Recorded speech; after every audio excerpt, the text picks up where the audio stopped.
Hey chat. Hey Saru. How are you doing? Good evening.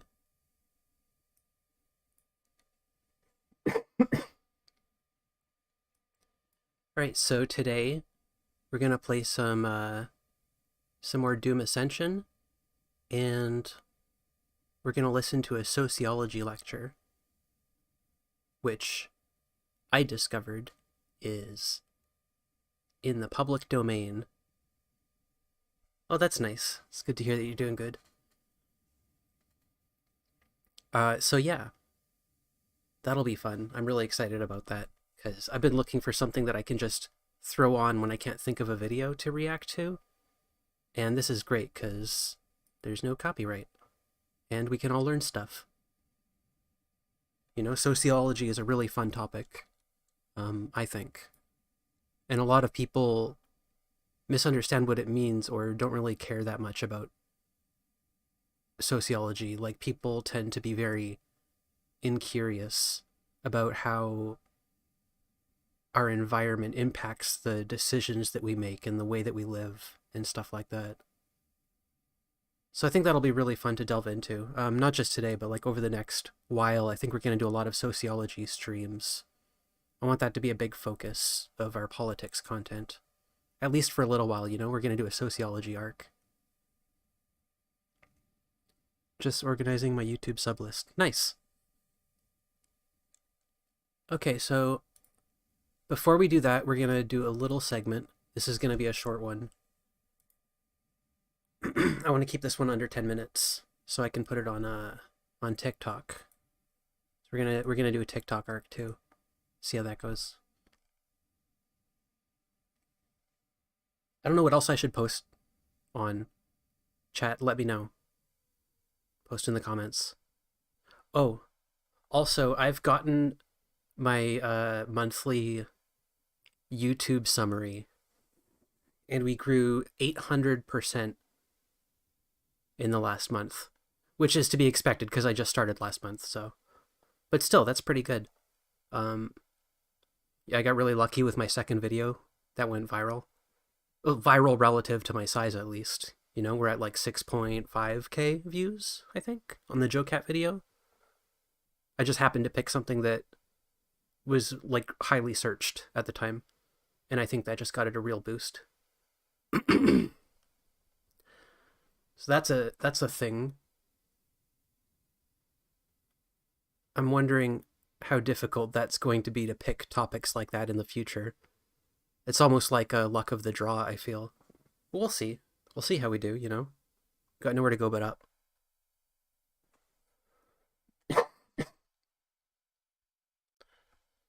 Oh, my throat is so sore today.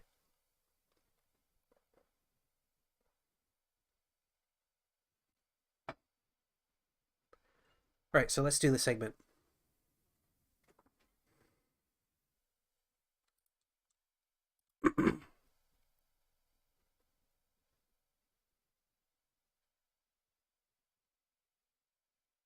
Hey, chat. As I'm sure most of you are aware, there has been a rise in anti-trans legislation in the United States over the last several years. But what you might not be aware of is how steep that number really is. I thought it would be helpful for us to take a brief look at the numbers, what they mean, and what we can do about them.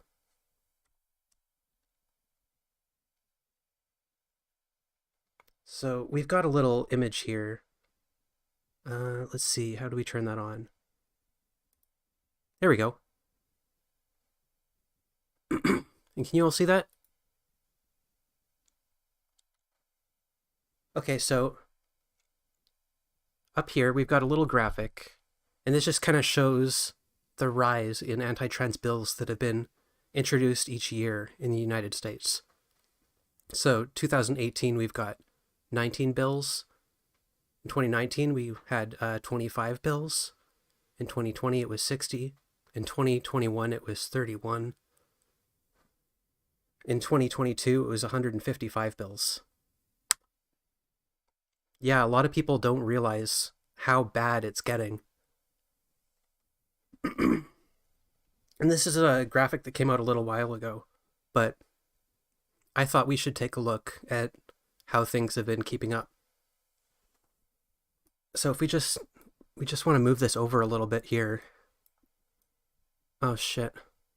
Okay, wait, that's not gonna fit. Oh fuck. Okay, hold on. How to make this fit? That's too many. Okay, that's gotta be, oh, hold on. Okay, no, that still doesn't fit. Shit. Right, just give me a second. No, that's still, fuck. Okay, there we go. Oh fuck, I can't even read that now. Okay, wait, we're gonna zoom back in so we can actually read what that says. Let's just move that down there. And we're gonna grab the little corner there. Come on. Okay, we'll grab it from the bottom. It's easier that way. No, I'm moving the desktop. Is there like... There we go. Okay, we're gonna zoom back in there. Jesus. So that's 587 bills for 2023. That's a lot of bills introduced for 1 year. So I've seen a lot of people say on Twitter that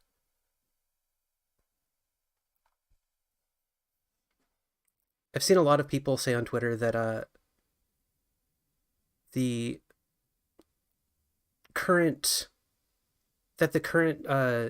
trend of anti-trans legislation and rhetoric and violence is just something that's been going on forever.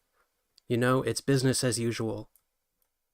And I just really want to make sure that people understand this is not business as usual. This is not normal. This is new. Okay? It's not, that's not a thing that we've always been dealing with. Yes, there has always been a attempt to deperson trans people as a category, historically. And you can call that whatever you want. However, this is an escalation.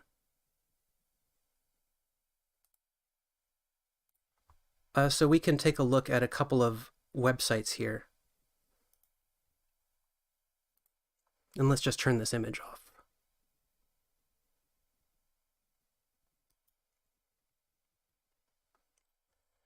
I mean, yeah, I could make a video of each bill, but that would just be my entire channel then.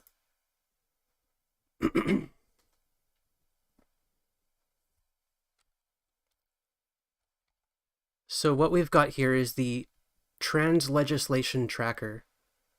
Links to everything in the description, by the way.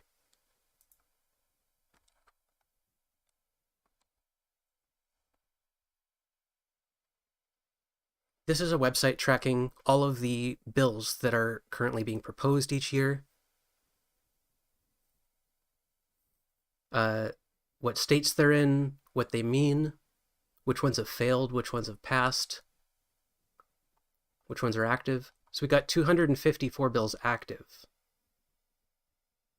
And that's in 31 states. Oh, that's for 2024. So 0 have passed this year, but it's only the 10th of January, so we've got time. But we had 85 bills passed last year. That's a lot. And I want you to take a look at something. I want you to take a look at a video by an excellent content creator named Ty Turner. And I've put a link to this in the description. We're not going to watch the whole video. This is just a little clip from Public Health, Welfare, and Labor Committee. This is a hearing about one of these bills. This is just a single bill from this list. But we're just going to hear somebody talk about it for a second. I'm Dr. Michelle Hutchison, MD, PhD. I represent myself and the almost 200 children that I have treated here in Little Rock for transgender. No prepared remarks. I just want to speak from the heart for these kids who really are the bravest, brightest, type A, high achieving, amazing children. I mean, I just can't go on enough about them. They're just amazing kids, okay? And they know who they are, and they know who they are from a very young age. There are, ma'am, multiple published standards of care for the treatment of these children. There are multiple guidelines for the treatments of these children. The American Academy of Pediatrics, the American Psychiatric Association, the Pediatric Endocrine Society, the Endocrine Society, not to mention dozens of European pediatric and adult published guidelines. Many, many, many published guidelines, and we follow those guidelines to the letter because we care about these children and we want to keep them alive and healthy, not just in childhood, but after 18 as well. We've already had multiple children just after this bill passed the House. These kids heard about it. I've had multiple kids in our emergency room because of an attempted suicide. Just in the last week, multiple. I've had multiple children. Do you know how many phone calls I've had to field in the last week of children calling me saying, Dr. Hutchison, if this happens, I'm going to kill myself. Multiple. So I guarantee you, if this bill passes, children will die. And I will call you guys every single time one does. It's powerful. So, as this brave and incredible woman here just said, every time one of these bills passes, children end up in the emergency room. Sometimes they don't even have to pass.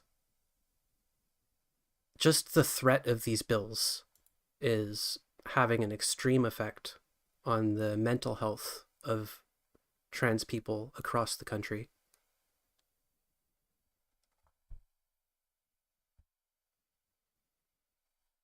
So this is extremely dangerous. These bills kill people. This has real consequences. If you care about kids, if you care about the safety of your fellow country people, you should care about this. So what can we do about it? What resources are available to us? Well, if you're trans or gender nonconforming or non-binary or queer, and one of these bills is coming to your state and you're not feeling safe or for any other reason, we have an excellent resource here called Transgender Resources. And the URL for that is in the description as well. But that's just GLAAD, GLAAD.org/transgender/resources. And we've got the Trevor Project's 24/7, 365 Lifeline here. They've also got Trevor Chat here is an online instant messaging option, or Trevor Text for SMS. So I know a lot of you guys are, phone shy.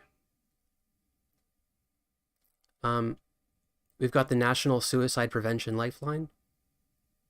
We've got the Trans Lifeline. And there's a lot of really excellent resources here that I encourage you to look through if you feel like you need somebody to reach out to. Genuinely. Link is in the description. As for everybody else, you can vote. This is a website called Can I Vote? You can Google it, or you can click the link in the description.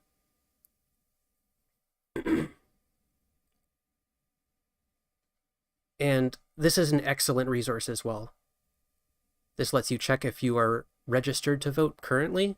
It lets you register to vote, lets you find your polling place. You can look up valid forms of ID, and there's a bunch of other useful information on there. If you care about stopping these bills from passing, then voting matters. Another thing that you can do is call your house or call your representative.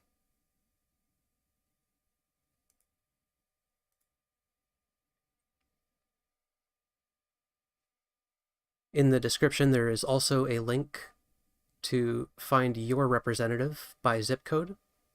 All you have to do is follow the link, put in your zip code. I don't live in the States, so I could like make one up here.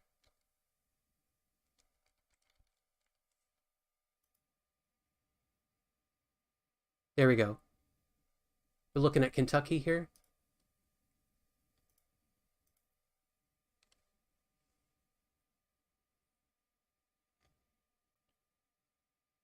All right, so here's our representative for that place. Very easy. You might think that this doesn't really do anything, that oh, it's just going in the incinerator, but getting a hold of your representative can really make a difference. The kind of small bills that get passed in local areas, or the kind of changes that usually happen because crazy people are just calling their reps like every day and just spamming their inboxes full of stuff. So you can do a lot more than you think with this, I think.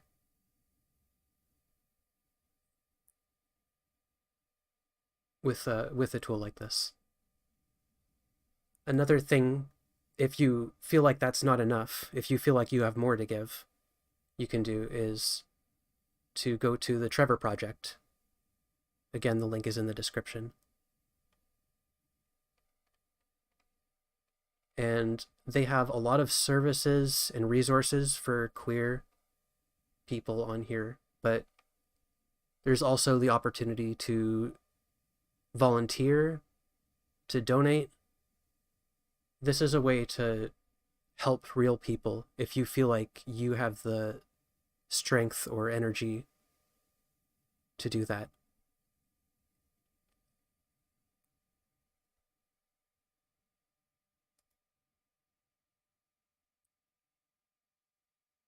And that's about everything we wanted to cover today.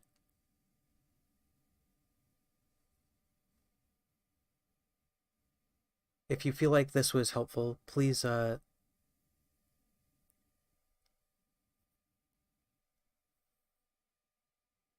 leave a comment below.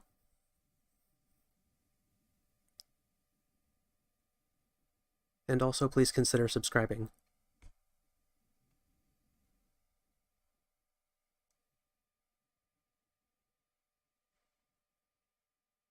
Okay, that was fun. Except that's pretty harrowing actually.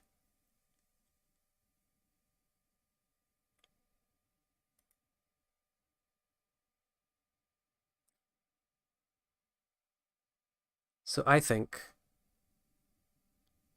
we should chill out with some Doom. You know, that seems like fun to me. That sounds like my jam. And what we've got here is a lecture. This is Open Ed, Harvey Molotok, Intro to Sociology. And this is one out of, how many we got here? 25 lectures. And I don't know if we're going to do all 25 lectures. But we're gonna see how far we go. This is just something we'll throw on when we don't have any other content to react to. But I'm pretty excited about it anyway. All right, let's check it out.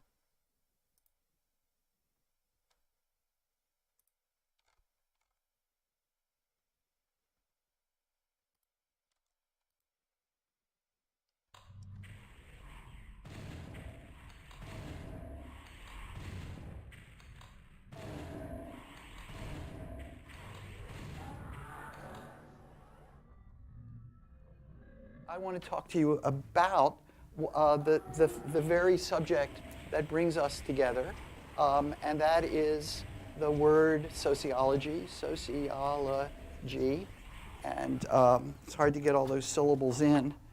I want to talk to you about sociology. And I know many of you have had other experiences with sociology or with the other social sciences. And in fact, this gives me an opportunity to learn something from you. So I would like to know, first of all, how many of you are new to NYU this term? Raise your hand. Oh, okay, a good number. How's the volume? How many of you are in your first year of any university? Raise your hand. Wow, okay, great, thank you. So we have a room of young people, it's safe to assume. And again, a hearty welcome. I don't really remember when I was in your situation, but I have some photographs, which maybe I'll share at some point during this semester and pass it along. How many of you have had another sociology class somewhere in the world? A couple of you. And how about anthropology? A handful. And economics. And political science. And psychology. Okay, thanks so much. History. All right. I saw a lot of hands go up for quite a number of those disciplines when I asked about it. I could have asked about others like geography and planning. And what's interesting for the present purpose is that sociology includes, touches on, borders, all of those fields. And you will see that as the semester goes on, that sociology has a kind of its own space, but it is adjacent to all of those other spaces. And in fact, many fields, like communications, for example, emerged out of sociology. The field of demography, the study of population, was born out of sociology. Studies of various versions of history were born out of sociology. Okay, so my understanding, and it's very limited, I've only read a couple books. And that's not like a brag, like I have a terrible memory. My understanding of sociology is that it's the study of social behavior on like a societal level, like the way that our environment and the way that social policies and stuff like that impacts behavior on like a civilizational level. That's kind of it's like the study of that. And in fact, one of the great sociological thinkers, founder of the discipline, sometimes a French theorist whose name was Auguste Comte. Whoops, I'm just learning, by the way, this whole exciting world of electronics. And, I know what I got to do. I know, don't give me any clues. I know what I've got to do. There we go, like that. See the way it works? It's just something fantastic. I'm going to get better at this as the semester goes on. I know I have got to put it back, and now I go like that. Oh man, I'm just no good. Okay, I'll practice every night for 10 minutes until I get this right. I'll roll my R's to improve my Italian. Okay, so that's a nice little pattern, isn't it? So I know what I was doing. I wanted to give you the name of a dead European, and Auguste Comte. And he, a philosopher of the, what century is it? Watch me get a copyright strike, even though this is public domain. I'm shaking in my boots. 17th century? Unironically. Where's that? Do we know? I'm getting confirmed on that. 17th century. Called sociology the queen of the sciences. And he meant that in a positive way. That sociology is the centerpiece of all of these other disciplines. Because sociology, after all, is about human beings. And it is about human beings interacting together. It is about what happens when human beings interact together. So whether it's their economic relationships, their relationships of power as the political scientists take it up, whether it comes out of their psychology, the fact that they are together and what comes out of that phenomenon is the subject matter of sociology. And that being together kind of thing, what results from that, is what also gives rise to all of these other disciplines, which are all about social relations in one form or another. But sociology is the heart of it. So let's start with some sociology. The first part of this course, the heading for it, is the sociological imagination, who we are and how we got here. And I want to give you one way of answering. Okay, so the sociological imagination is the term for, like, the idea. How do I put this?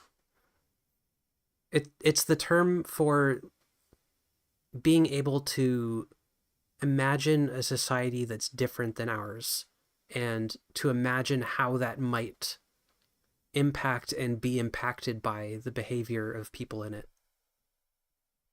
It's basically like a curiosity about behavior and interaction. Answering that question. The very term, the sociological imagination, was coined by a professor who was at Columbia University, and he died not so long ago. He died quite young, in fact, but he's when I was young, he was about to die. Also, Saru, can you tell me how to get chat on this screen? I have a chat box thing here, but it doesn't show up. I don't know what to do. I don't know if I have to like turn notifications on with the browser. I don't know. You got to help me with that one day. I'm a dumbass. So just to give you a sense of the historic periods. And his name was C. Wright Mills, a professor at Columbia University. And he wrote numbers of books, but one book, a very famous book, is called The Sociological Imagination. And that's what you were assigned to read from. And so what I'm going to do right now is speak about, in effect, the Mills version of sociology. It isn't the only one, but it's a favorite and has survived for a long, long time. So what is the sociological? If anyone wants that book, or any other sociology book, by the way, I have it in my server. I guess at me on Twitter, and I'll let you into the server if you want that book. Imagination. It is virtually like any kind of sociology. The idea that it matters who's around, that we can answer the question. Let's try to be a little bit non-sociological as a way of getting started. If I ask you, why are we here? You might say, well, That's a good approach. Defining something by defining what it isn't. I think that really helps. It's really useful. I had to take something between 11 and 12:15. That would be an answer, because I work after 12:15 and I can't get up. I can't get up early. So that's why I'm here. That's one kind of way of answering it. There are many other ways of answering that question as well, which is that I performed well on tests, and so therefore I was able to get into NYU. My family has a lot of money, and they're able to pay for my tuition at NYU. I love NYU. I came here as a child and was just blown away by a school whose colors were violet and eggshell. That really was a place that I wanted to go to. There are many ways of answering that question of how we got here, and some of those ways fit with the idea of the sociological imagination and how Mills would go about explaining what goes on. The number one thing that Mills would say, I think, is that, or maybe it's the number two, but a critical thing Mills would say, is that we have to look beyond the individual and their own sense of how they got to be where they are in life, or in geographical space. That you may think that NYU is a groovy school, and that's why you are here. You chose NYU. Maybe you'll even add in that NYU chose you, and so you're here. But much more is going on than that, and that we are all buffeted constantly by the forces of history, the forces of social class, the forces of race, the forces of gender. All of these kinds of factors and forces are shaping all of our behavior, and pretty much all the time, I'll try to convince you, as the semester goes on.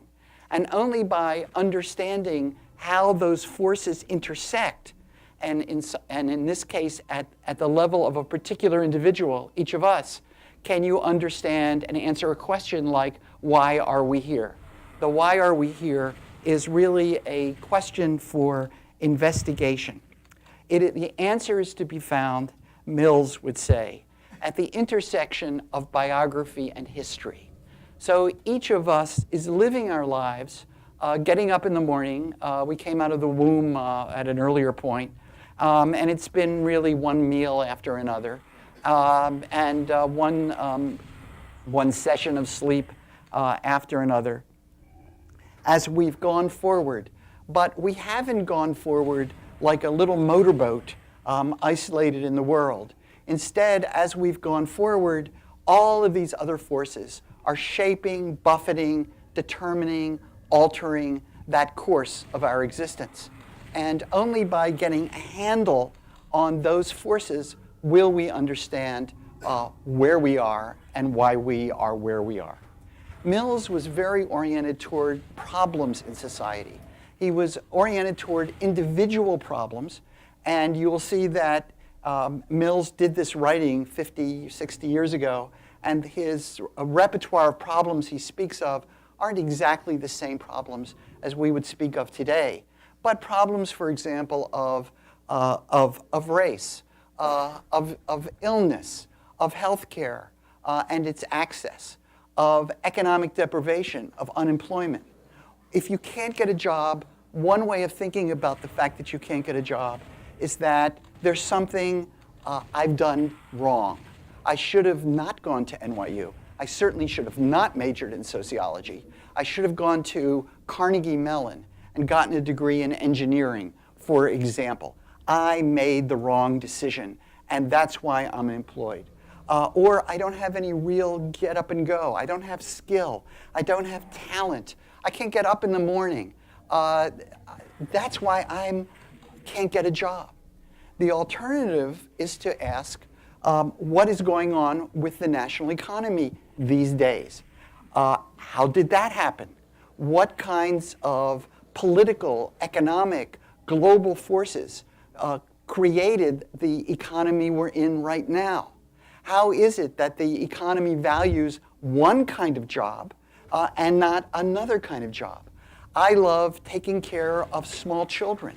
I want to be a daycare teacher. Even if I get a job as a daycare teacher, I won't be able to pay rent or eat, attract a mate. I won't be able to do any of those things. How is it that this kind of a job is paid so little compared to, say, being a fighter pilot on a jet plane or being a plumber? How come plumbers make 3 or 4 or 5 times what a daycare teacher makes? Is it something about plumbing that's more important than helping a child develop, or just what? Maybe that's why I can't get a job. Maybe that's why I can't make a living. It's about the structure of the situation and the way these forces. 1 second, chat.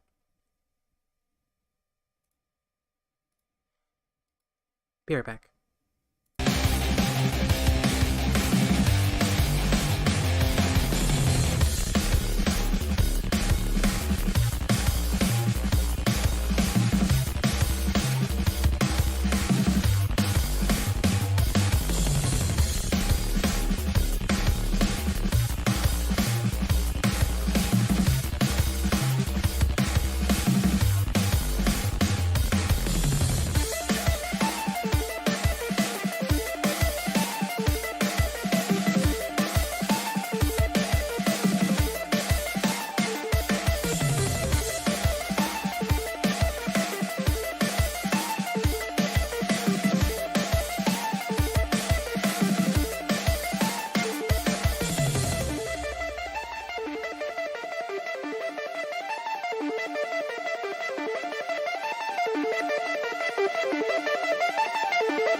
We are back. Sorry about that. Forces have evolved over history such that this is just the way it's going to be. Just as a small footnote, doctors in countries in which the doctors are primarily women receive lower income than countries in which the doctors are primarily men. So maybe it's not something about doctoring that pays well or doesn't pay well, but it's something about the surrounding society and the way it's emerged over history that determines whether something is going to be good or not going to be good. Individual troubles, which I've given you a few examples of, are public issues. And that's a very important, another idea from C. Wright Mills. People who tend to go around seeing their life as a series of private troubles are missing the boat. They should be seeing the relationship between their private troubles and public issues. That's, I think, the second leg of the Mills argument. And you see, when they do that, when they see that, well, wait a minute, I love children, I'm devoting myself to that, children are important in society. Well, wait a minute, that should be paid well. Or wait a minute, I'm not getting this job because I'm a woman, or I'm not getting this job because I'm Hispanic. There's something wrong with that. That then leads to, once you see there's something wrong with that, taking political action. The solution is not to enroll in Kaplan or go to church or synagogue. The answer is in political and collective moral action. I have to join up, and this is the political action. It isn't just that I now go vote for President Obama as opposed to President Bush. It's that I find other people who are similarly situated to me, men who want to do childcare, African Americans who want to be president of the United States, whatever it might be. I have to link up with people who are in a way in the same predicament I am, caused by the same forces of history and culture and politics and all the rest of it. And we have to become agents for change. We have to organize. We have to be together. Workers of the world, unite. You have nothing to lose but your chains, as Marx said. Or gays of the world, unite. You have nothing to lose but your stigma.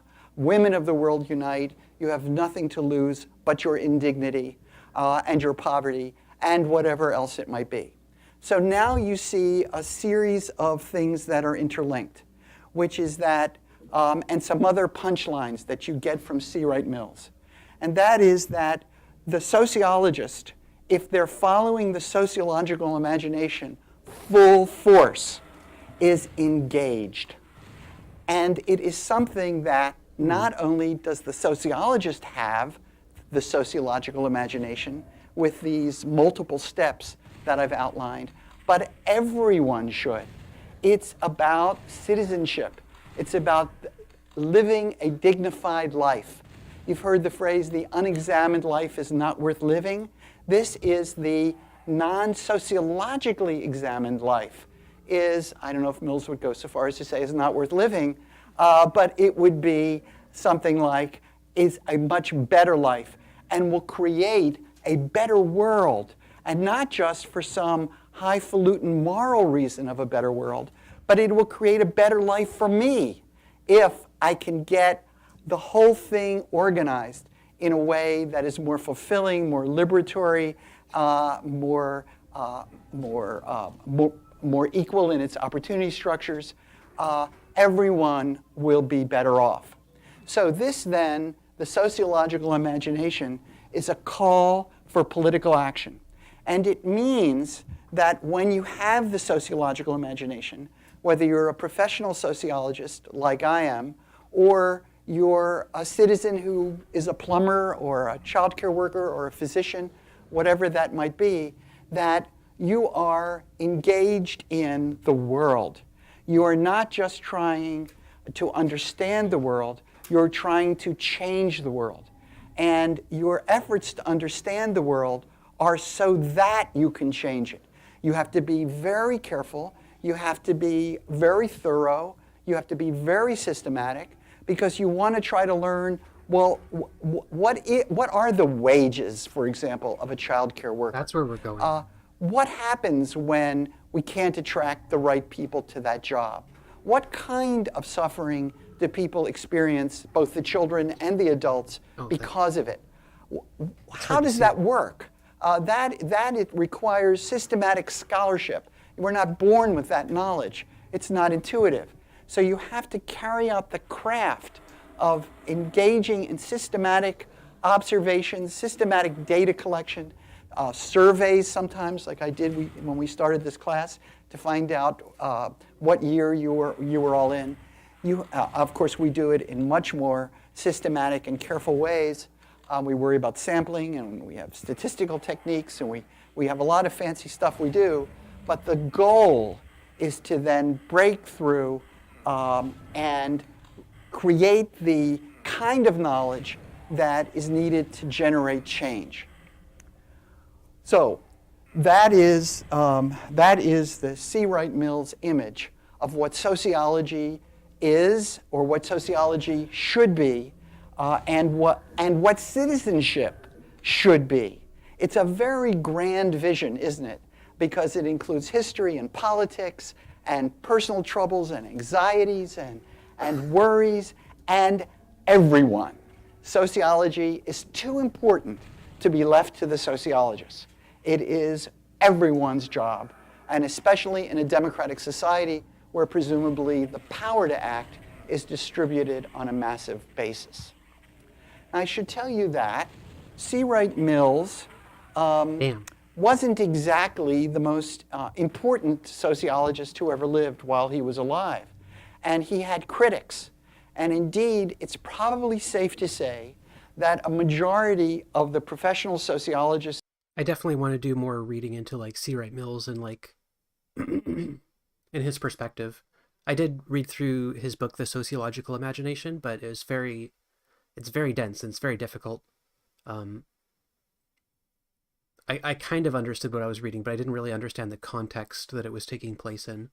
So it's definitely not a book I would start with. However, these lectures seem like a great start so far. In the world really do not follow in the C. Wright Mills path.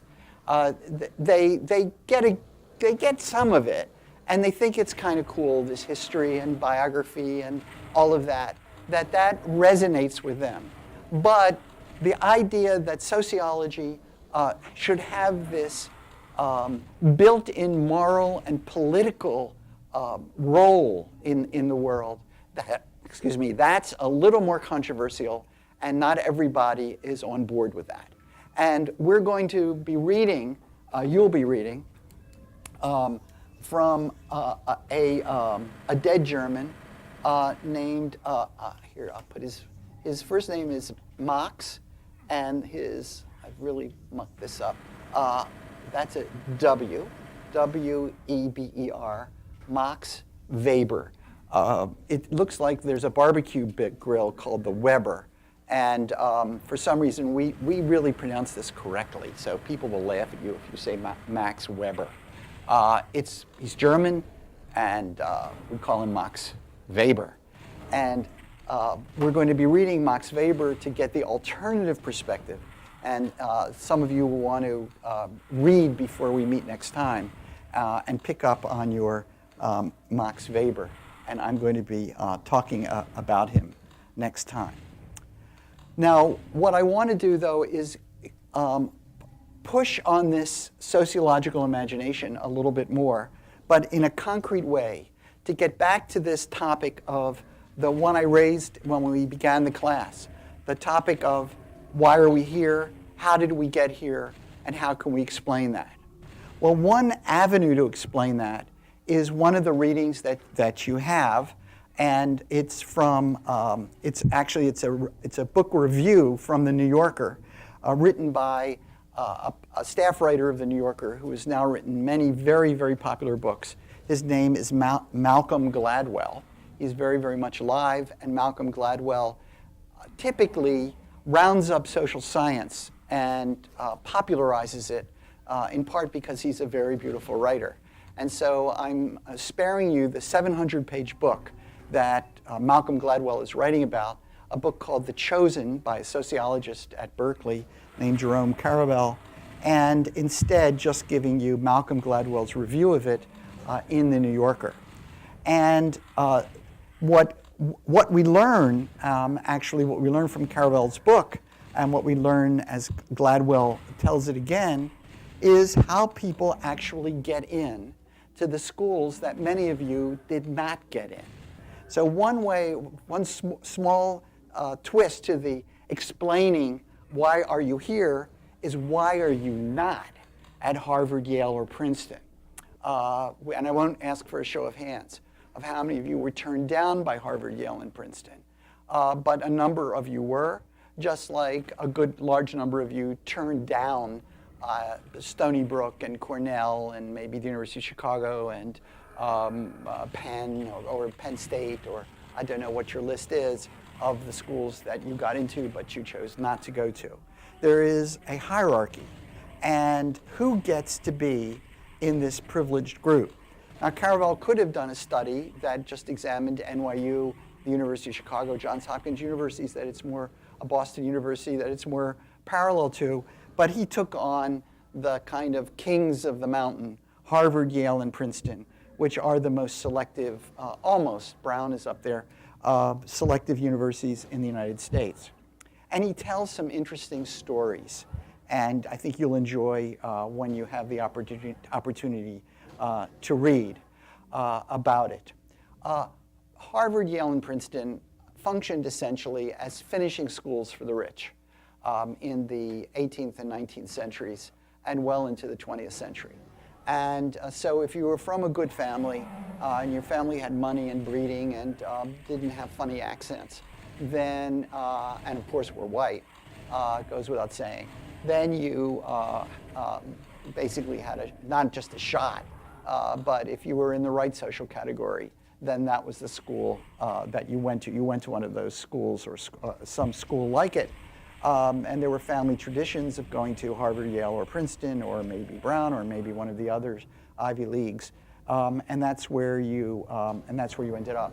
The problem in the 20th century, after the great migrations from Europe, is that those great migrations from Europe included Jews, and Jews tended to do very well in school, and so they accomplished a whole lot in the public high schools, which they went to. And they scored very well on the entrance tests to the degree which they had entrance tests, which in the many, many years before they never had entrance tests, because it was just the entrance test was birth and mode of family that you're from. But the problem was when they started to test people or take into account merit, the Jews did too well. And 20% of the entering class at Harvard became Jewish somewhere in the 1930s. And this created a crisis for Harvard because it didn't want to be Jew-U. And the idea was that it wouldn't be Harvard anymore, because Harvard is many things besides the offering of classes, people learning. That's the stuff you see in the catalog. When you open the catalog of Harvard, just as you open the catalog of NYU or the University of Michigan or whatever, it'll say something about transferring knowledge to the young, fulfilling the culture and transferring the culture from one generation to the next. Join us in this exciting undertaking of learning and build a better democracy. These are all variations on the theme. But my God, we don't want Jews doing that kind of thing here with us. We all know why. They're swarthy, they're short, they eat with their hands, they're loud, they're money grubbing. To be clear, he's not saying those things himself. He's talking about the way that Jews were viewed in that time by like institutions like New York University. And this is all factual, by the way. You can look this stuff up. Have I offended you yet? We certainly don't want no Jews like that. The occasional Rothschild might be all right. But we don't want these Jews piling in. That redefines what we are. And we are for Harvard men. And of course, it is I failed to mention, the great gender issue. They took Jews before they took women. Women are yet to come. So Harvard had to do something about it. And now we're talking about not just Harvard, but the other Ivies had to do something about it as well. Little did they know that in the wings were Asians and Hispanics and blacks and other people of suspect ethnicity who might redefine what the place is. And so they used various techniques. One of them was geography and geographic distribution. Oops. So Harvard came up with the idea that it is important for students to learn from each other. And to do that, we need to have geographic distribution. We can't have everybody here come from the Bronx. We've got to have people from Montana, for example. And they'll look like Marlboro men. You've seen what they look like. And they'd be good to have here. Do we have anybody from Montana? No, we don't. What do you know? How'd that happen? So they decided that they would have regional quotas. So they're not discriminating against Jews. That what they are doing is instead a positive thing of generating a diverse student body. Since there are or were virtually no Jews in Montana, if you have a quota from Montana or from the Mountain West, then empirically you're going to generate a large number of non-Jewish applicants. There'll also be non-black and non-Hispanic and so forth and so on. And so therefore, that's what Harvard did. But it didn't work.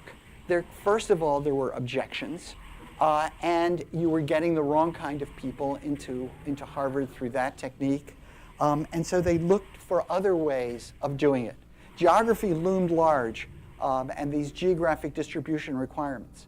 The other thing that happened, as we learned from the review by Gladwell, is they decided that character was important. The essence of Harvard we missed it. and of what it's doing for the world is taking people who have good quality character and training them for leadership so that our country, and to some degree our world, but our country can be a better place and it will have better leaders. And so therefore, we've got to get to the character issue. Well, what creates character in our young men, and how do we recognize it? Well, one way we recognize it is by sports, because on the playing fields of America are the great tests of human character. And that, for those of you who are not Americans, you'll know that this is a distinctive quality still of American universities, that sports even counts, that sports matters, that there are sports, that there are uniforms, that there are pep rallies and floats and all of that stuff. That is bizarre in a European context. For example, the London School of Economics is not a football power. So this is odd, but in part it comes about through this idea that what you're doing in higher education is you are creating character, and therefore you've got to find out who has the stuff, the right stuff. And sports, it becomes ipso facto, on its face, an indicator of character. But there are other things, like leadership experience. What were you president of? What groups did you form? And what do your references say about you? And you need to be interviewed and by an alum to see if you have what it takes. If you are a Princeton man, do you have the stuff of a Princeton man?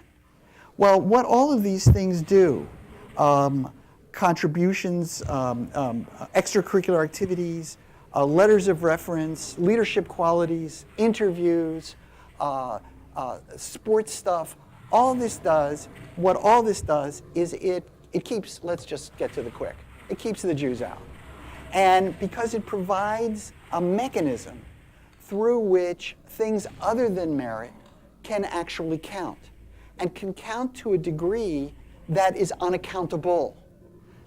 They assign points, it's true, for one kind of quality as opposed to another, but how you decide that someone has character, how you decide they have leadership capabilities, how you decide that this kind of extracurricular activity should count more than that kind of extracurricular activity, all of that is very subjective.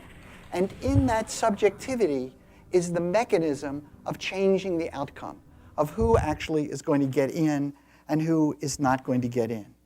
And so it came to be that even to this day, and I should add, that all of these universities over the years cleaned up their act. They no longer discriminate, as far as I know, against, for example, Jews. They don't, as far as I know, discriminate against blacks or Hispanics or Arab Americans or any other group, so far as I know. They are certainly diverse compared to how they were, and they make a big thing out of their diversity, as you all know, because you're connected into higher education and the issues of who gets in and who doesn't get in. But they're all there in some way, shape, or form. And some of you succeeded because of them. You did take extracurricular activities seriously. You did get advanced training in, by enrolling in colleges or junior colleges to be ahead of the game. You did get coaching, of course, some of you at least, as you were going through school, on how to make a better impact and be more impressive. And of course, you also learned, excuse me, you learned how to indeed take tests and how to succeed and how to have the right study habits and all of that sort of thing that went into your getting into one school as opposed to another school. All of those things then now enter into who gets into Harvard, who gets into Yale, and who gets into NYU. And these are then our forces, some of the forces that are at work. Now, I haven't brought up the more clear cases of legacies. And at certain times in history, at, say, Princeton, legacies and athletes together make up a majority of the student body. At Princeton, where I have friends who teach, one of whom is indeed Mitchell Denier, they actually have a word for admitting students who are being admitted on academic criteria. In other words, that is a segment of the class that they actually acknowledge, because so many other segments of the entering class are entering as legacies, as the children of large donors or of athletes, because the Ivy League is an athletic league and they must field all the sports. And so they need a term for increasing what they call the academic admits. Whereas here at NYU, I'm happy to say we don't have that. We certainly don't have that term. And I think it's because the faculty assumes that the entering class is overwhelmingly made up of academic admits. And that's a degree of meritocracy, as we call it, that certainly was not true in the Ivy League at an earlier time. And by the way, one of the prideful things about NYU is that NYU, compared to other private universities in the American life and in the American East Coast, did not discriminate very much, if they did at all, against minorities, and had what we would today call a diverse student body in ways that other places didn't have, including by social class. They somehow managed to do that, even though they have always been tuition-driven to a degree that public universities are not. They somehow managed to bring that off. The power of income is very strong in American higher education. I don't want to embarrass you, but we could do another survey by my asking how many of you come from families where the family income was over $100,000 a year. That puts you way, way above the norm in American life. And I would get the vast majority of hands that would go up. I stopped doing it because of my fear of embarrassment. But when I taught at public universities, which I have in the past, the same is true. So in the California system, a public university, a public educational system, the family incomes on the average, these are numbers that are from my memory, but the average of incomes from parents of children who go to the University of California are approximately double those who go to the state college system. It's a three-tier system in California. The University of California, the state colleges, which are called things like Fresno State and Los Angeles State, and then the community colleges, it halves again. So there's a clear class hierarchy, and that getting into the University of California, a public university supported by, not so well anymore, the state budget, which means all taxpayers from all walks of life, all income classes. The University of California is actually a subsidy system through which the upper middle class can transfer their status from one generation to the next. That's putting it in the most critical light. Of course, there are exceptions to that massively in the case of the University of California, in which people come from working class homes. And that's true, I would bet, to some non-trivial extent here at NYU as well. But the point is that sociologists are always looking for things that partly explain outcomes. If we can partly explain an outcome, we get very, very happy. If we can explain an outcome, a difference across states, across different settings, different historic times, we get really excited. And the fact that, and this outcome, that the more prestigious the university, the educational institution, the higher the income of the families that are sending their kids to that school, that is what we call a robust finding, because it tends to hold across time and from one state to the next. So we know we're dealing with something that's real. One of the other ways of deciding who should get in and how you should decide it is by what succeeds, who succeeds. So we could take a look at, Harvard could or NYU could, and see what kinds of success our students have. And in a way, backfill, choose students like the ones who do succeed compared to the ones who don't succeed. And so you don't even have to figure out why. There's something, an old psychological test called the raw carrot and cooked carrot. If I ask you whether you like cooked carrots better or raw carrots better, and I later find out that people who chose raw carrots did better in life, made more income, for example, then we should just make that a criteria for admission into NYU. The people who choose raw carrots, they'll do better. We don't even have to know why. Now, that's a pretty dumb way of doing things, but some testing is based on things like that, where you don't even know why, but it's predictive, and so let's go with that. Well, if we do that, one of the great problems is, what does success mean? Let's admit students who will make more money. That would be a criteria. That's an obvious one. Well, what about we should admit people who live lives that are happier? Maybe that's who we should admit. Or maybe we should choose people who we can predict will be more generous toward other human beings. Maybe that's who we should admit. Maybe it should be people who vote more intelligently. And when they participate in public life, they know more of what's going on. After all, our democracy requires that. That's who we should admit and give the privilege of an NYU education.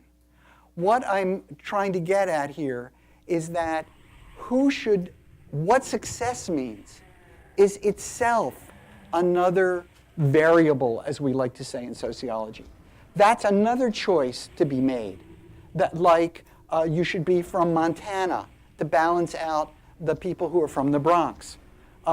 It's another choice that has to be made that then structures what is going to be the result and how it's all going to work. I want to now talk about what makes somebody smart. Because probably in this room there's one little bit of consensus, and that is that higher education and universities like NYU should be the place of smart people. And we should admit smart people.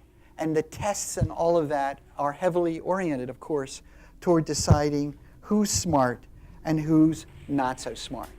One way of measuring that is IQ. And probably everybody in this room, raise your hand if you have taken an IQ test. Raise your hand if you've not taken an IQ test. Wow, okay, the world has changed. As I was coming up, I would be examined regularly for my IQ. And that is how intelligent I am. Everybody was measured in terms of their IQ, which was supposed to get at that raw smartness that some people have much more than other people. There is a wonderful phenomenon that has been worked out by actually a New Zealander, a scholar in New Zealand, who whose name I'm going to give you in a second. It's an easy name. He's still alive, by the way. And his name is Jim Flynn. And he's famous for something called the Flynn effect. And I'm going to tell you what the Flynn effect is. It's that he studied the IQ scores of all the people in the world where IQ tests are given, and across history. IQ tests have been given for about 100 years in the United States and Europe. And what he found out was that they keep going up. They go up to such an incredible degree that someone who scored average when they first started to be giving them in the 1920s and the 1930s would be regarded as a moron today. So it implies that the population has gotten much smarter in the United States. And they've also gotten much smarter in France and in Germany and in the Netherlands. Hello, Adam Sadler. And in India. I'm a big fan of your work. Wherever this test has been given. So that means that it can't be measuring something like intrinsic intelligence, because there could be no genetic change in such a short period of time that could account for these wild and wide differences.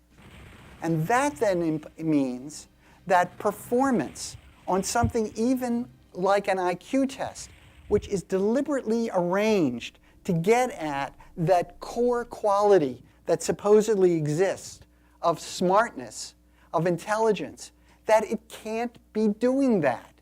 And it's somehow a fraud. It's somehow wrong.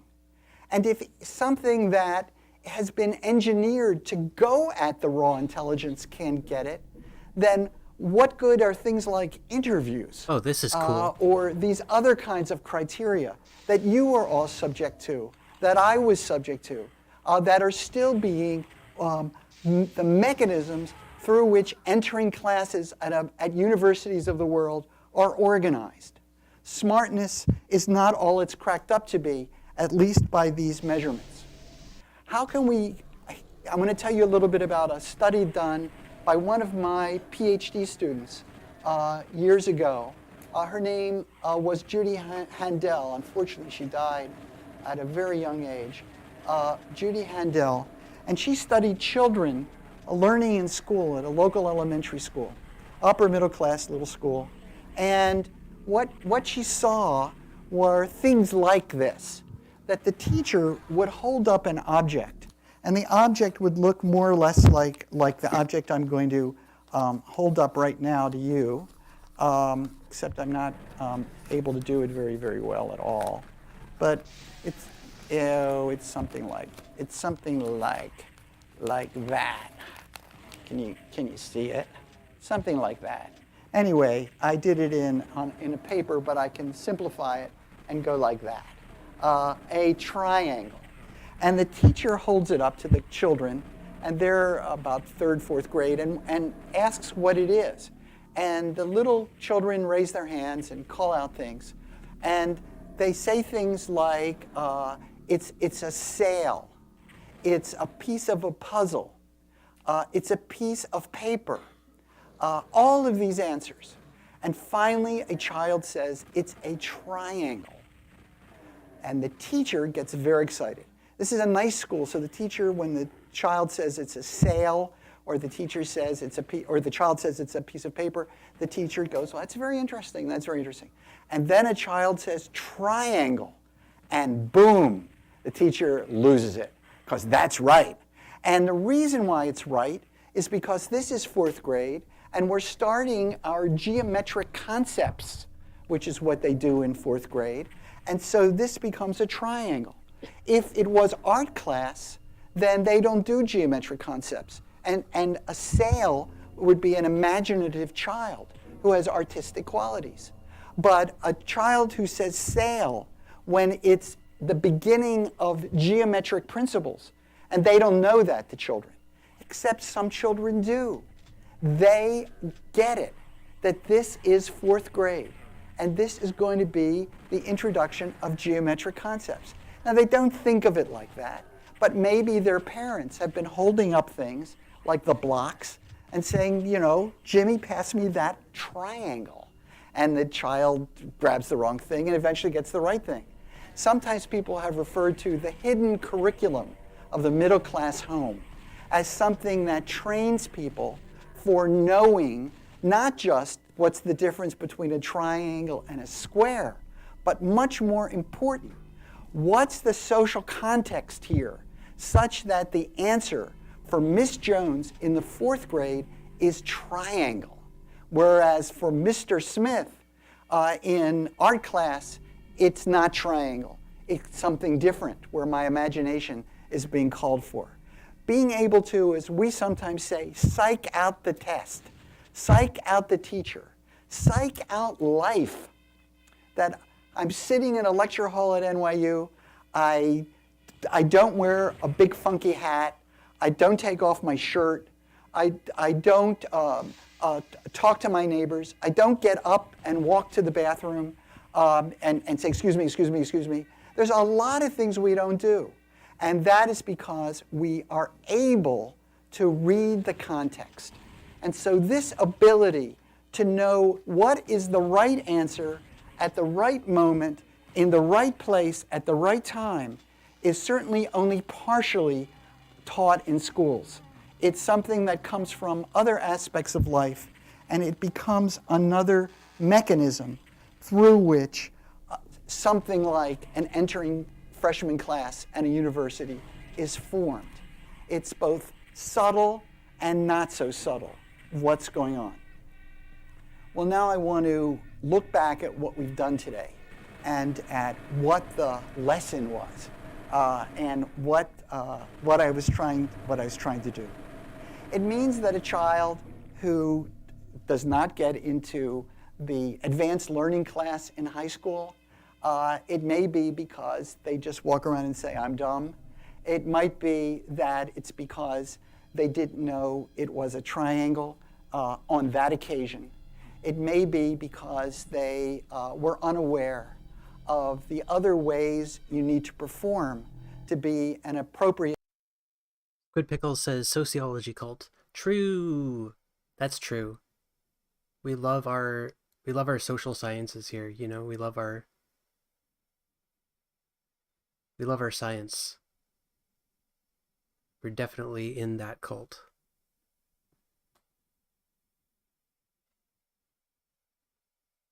A child, such that at each level, moving from preschool to school to kindergarten to first grade, 12th grade, and then on to college, this capacity to mobilize the world. You know, liberal scientific institutions. Yeah, we're deep in that shit, you know? In effect on your behalf is distributed unevenly, as we say. Let's go. Some people have it and some people don't. As sociologists, or have it more and have it less, or have it in certain ways compared to other ways. But those differences are being organized such that some people are organized into, let's call it privilege, and some people are being organized out of, let's call it privilege. And then there are, besides these micro mechanisms, like I was bringing up with Judy Handel's research project and the triangles in the schools, besides those subtle details, there are these macro forces, like I am a Jew in 1920, and I cannot get into Princeton.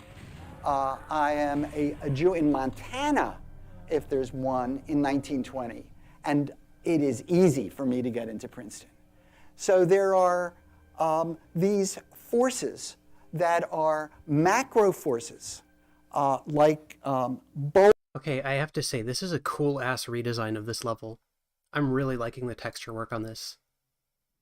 Super atmospheric, even compared to Doom 64, which is already atmospheric. Old processes of discrimination, which get institutionalized, as we like to say, become things like interviews as a requirement for getting in, or tests of one kind or another as a requirement to get in. Or as we like to say often in social science, they get naturalized. We all take it for granted that that's the way, of course, you would get into school. That's what smart means if you get in. Geographical distribution, it makes sense because then we can all learn from each other, whether we come from Idaho or we come from the Bronx. These forces become naturalized, forces of amazing consequentiality, of war, of peace, of gender, of sexuality. They all become naturalized. We take them to be givens and don't realize that they are human-made and can be human-changed, that they're a result of history and of politics, and thus they are subject to alteration. If we will... We are all human beings. Not a lot of sociologists in less privileged countries. You don't even have to be that poor, just visit Western Europe. Engage them at a... I mean, you can take from that what you will. We could take that as a given, but... Wait, let me reread that.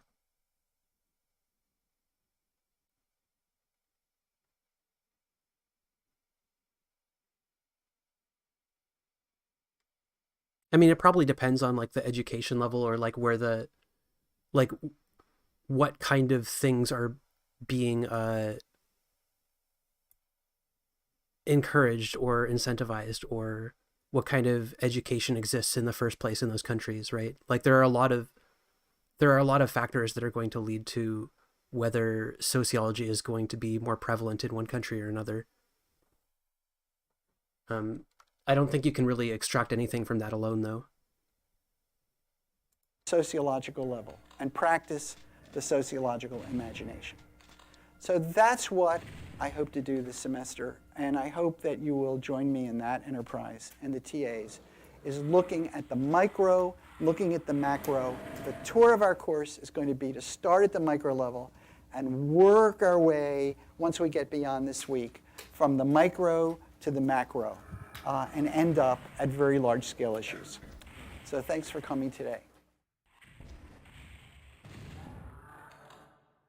Well, that's one. We should keep going. Let's do another one. I think it'll automatically change. Is it switching over on its own? Yeah, nice.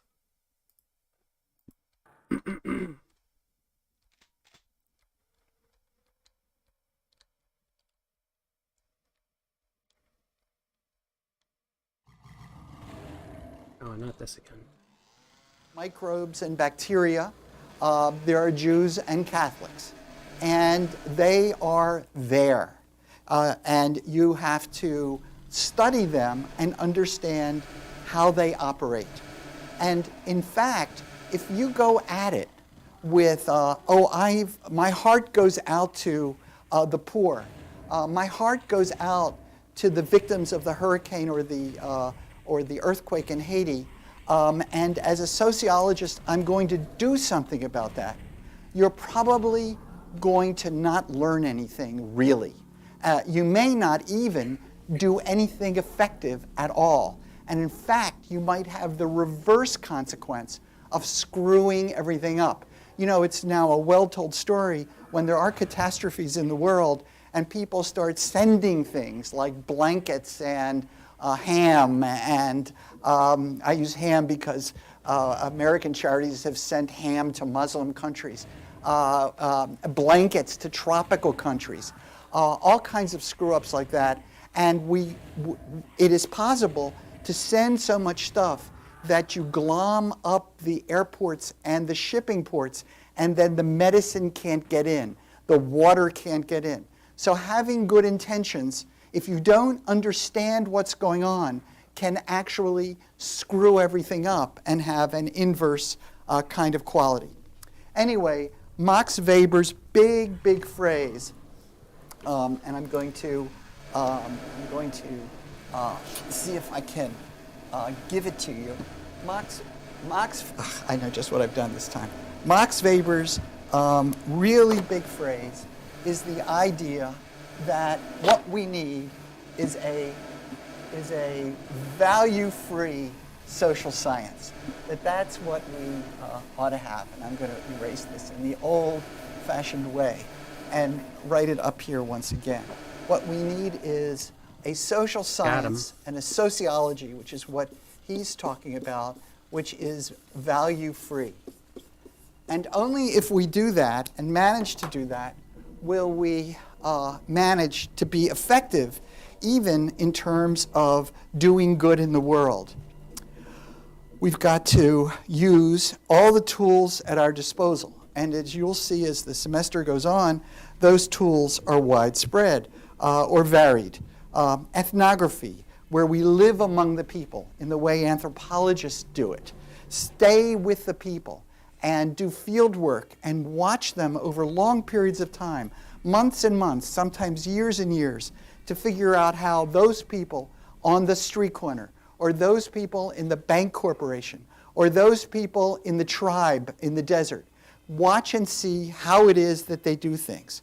Or we do large-scale surveys, or not so large-scale, in which we gather up samples and try to generalize from those samples, develop information about rates of X or rates of Y. And as we develop those rates, we manipulate them statistically so that we can start seeing that maybe there's a relationship where you find high rates of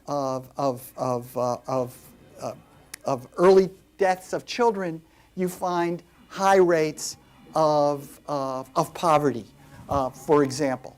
And then we start seeing, well, maybe there is a cause and effect relationship, and we come to understand the society better than we otherwise would.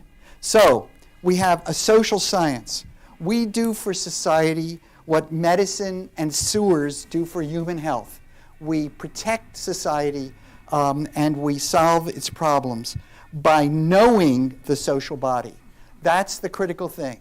If we didn't know about the blood supply and we just started to try to make people well, we would, and they did, screw bodies up. And in the same way, we... Right, so it's about understanding how things work. It's about creating models that fit the world, that we can test against reality, that we can use to inform any kind of political or social or policy decisions that we have at many different levels. The same way that any science informs any political decision that it relates to, but particularly with sociology, since it's so broad and all-encompassing in its in its scope. That's not to say that it's like a holistic social science or something, but that it's just a very general thing, you know, the study of society, the study of behavior between groups of people. And that's not to say that all sociologists are correct, you know, there's a lot of disagreement between them. There's a lot of contention and debate, and models go off in different directions and compete with each other and get refined and tested against each other. It's a super interesting field. Like genuinely, these lectures are really cool. Not just these, but like there's some other stuff we'll go over in the future. This is just kind of like the basic overview, you know. We're just kind of getting a lay of the land here, from like a as reputable as like a mainstream university can be, you know. Some people don't trust mainstream science or mainstream universities or whatever that means. Like, I don't know what you're trying to rely on in that case, what you're using to build your model of the world, unless you're just stabbing in the dark. We have to understand how it is that the social body operates before we can pretend to know how to make it better or do any help that will put things in the right way. And somewhat controversially, just as Mills was controversial in his way, somewhat controversially, Max Weber says the way to do that is to be value-free. Keep your values in the pen and let them come forward in your life as a private citizen, perhaps, but don't be intruding in your science with your values. You get that? So we have really two contrasting figures. And now I want... See, just what I was talking about. These are two like very different perspectives that do not necessarily fit with each other. Now, you could take a pluralist lens and look at all of these perspectives as different lenses that you can apply to solve different problems. And I think that's a good solution to the problem of like deciding what is the correct perspective in a particular field of science, regardless of if it's sociology or something else. But I think it's still helpful to look at all of these lenses and to not... It helps you understand how each of them developed, to know how they interacted with each other historically. Because they're all contingent. They're all informing each other in kind of, I don't want to get Hegelian, but, you know, a dialectic. I want to give you a study that I think has a kind of Weberian touch, which, if it isn't quite value-free, is more in that neighborhood.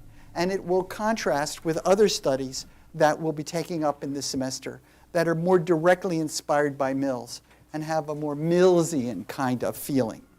Well, it's the study that you've read for this week. Stanley Lieberson's book, which I hold up. You don't have the book because, alas, the supplier was out of stock. I had intended to assign the entire book to you. Instead, you have just 2 chapters. A Matter of Taste, it's called, How Names, Fashions, and Culture Change. So there are some ways in which Lieberson, right off the bat, with this project, doesn't really correspond to Mills. First of all, he's studying something that most people think doesn't matter. This is not studying war or poverty or catastrophe or famine or crime. Who cares what people's names are? This is quite trivial. Indeed, fashion and taste, the very title, words used in the title of the book, How Names, Fashions, and Culture Change, A Matter of Taste. Fashion is the silliest thing of all. And we often use that, indeed, as a term of derision. You've been captured by fashion. I feel guilty. I just bought that because it was something that was fashionable. That's a kind of liability if you take fashion, or if you appear even to take fashion seriously. Some people do, but you have to defend that because the loading is against it. So he chooses something that's considered trivial and that doesn't matter. And that's not really very aligned with Mill's view of the way sociologists should carry on their work. And first names, then zeroing in on those. Well, again, other than the individuals who have those names, what does it matter to anybody? Well, I think this would be Lieberson's answer. In fact, Lieberson writes it, so I know it's his answer. Well, first of all, there's great data. And that's something that sociologists can often get great data. We can't find out what's really going on in the world very well. Even crime data is twisted, by the way, because some people don't report crime. We used to have a huge problem with rape, for example, that women still in many parts of the world don't report it. And what does it mean anyway? If a woman is, quote, raped by her husband? Yeah, different countries will report it differently. So, like, you can't even necessarily compare statistics from country to country. Maybe that's not rape at all. And in American history and in Not many without parts of the adjustments. world, it is not considered rape because it's a woman's obligation to provide sexual pleasures to her husband. So how much rape has there been? Well, it's not so straightforward. But if we look at something like first names, that we know. We know it really pretty darn well. It's public data. It's accessible. Nobody puts it up to cheat anybody else. If you use income tax reports, for example, people are engaged in massive cheating, and so the data is kind of okay, but kind of not okay. But if somebody names their child Robert, David, or Marjorie, they put it on the birth certificate, and they call that person Marjorie, usually for the rest of their lives. That is pretty good stuff. It's great data. And he gathered it up, all the first names ever used in the history of the United States since the recording began in the late 19th century. And there are no secrets in it. Anybody can get it. If you want to have data about the CIA and what they're up to, you're going to have a very hard time. If you want to find out how dope sellers operate in Washington Square, that's going to be a little tricky as well, because they're not going to just tell you everything you want to know if you talk to them. So here again, we have a situation where we've got great data. We don't have to go in front of the human subjects committees. All universities now in the United States and in many other parts of the world have something like a human subjects committee. We get our data heavily, by the way, from freshmen entering in universities. And we used to be able to put them through God knows what and ask them God knows what questions. And now we have to get big approvals for that, much less going into public schools, for example, and observing children or interviewing them or interviewing their parents. We have to get permission. And it's very tight. And much good research is blocked because we can't get permission. Well, here, there's no issue. It's public information. Anybody can get it. He got it. You could get it. And so it's easy to do. It's good science, in other words. And so we follow the dictums of good science. In a way, it's easy science. And that easiness is the first step to being good science. And of course, looking at the long haul, everything maybe is connected to everything else. And by looking at first names and how that process works, maybe we can learn about all kinds of things having to do with inequality, with race, with the way social change occurs in the world, the way in which conservatism works, leadership, all sorts of things that might be of large-scale interest if we look at the way in which people name their children. Okay, so that's what he does. And what does he learn? Well, he says, yes, we can see society through this, what appear to be trivial forces of first names. So, for example, we can see outside forces at work. And the word that we scientists of the social use is we say there are exogenous, outside forces. It's a word that you'll probably run into over this semester. And now you'll be able to greet it with a smile if you weren't familiar with it before. There are exogenous forces that we will that affect how people choose their child's names. So in some countries, like in France, for example, there was a very restricted list of what people could name their children, only about 100 names. And that's why it's Pierre, Pierre, Pierre. because in fact that's on the list. It's rooted in religion. It's Peter. It's Saint Peter. It's an approved name, and so the French were quite limited in a way that the Americans were not, and that's why this is also such a gorgeous study, because people think they're naming their children by virtue of a name they just like. They think it's a private thing, when in fact it's being socially formed. It's government. In the fact that in the United States, the government does not restrict first names, means that I looked at your names, by the way, on the course list, a very striking list of first names, because it is an amazing, extraordinarily diverse list of first names. And you would not find that diversity in many countries, because either government restricts it, religion restricts it, or there's some other cultural barrier that has to be crossed. So a government and religion can restrict the first names that people use, or provide for an opening for a great variety. Gender, we take for granted. That's true. In like some countries, first names can literally be banned. Like there are a bunch of names that I'm not sure if it's a whitelist or a blacklist, but in Russia there are like a ton of names you can't name your kid. I think it might just be like a whitelist. Like there are a limited number of names that you're allowed to use, and you can only pick from those. It's really sad. And this is something that maybe needs to be noticed much more, that boys have one set of names and girls have another set of names.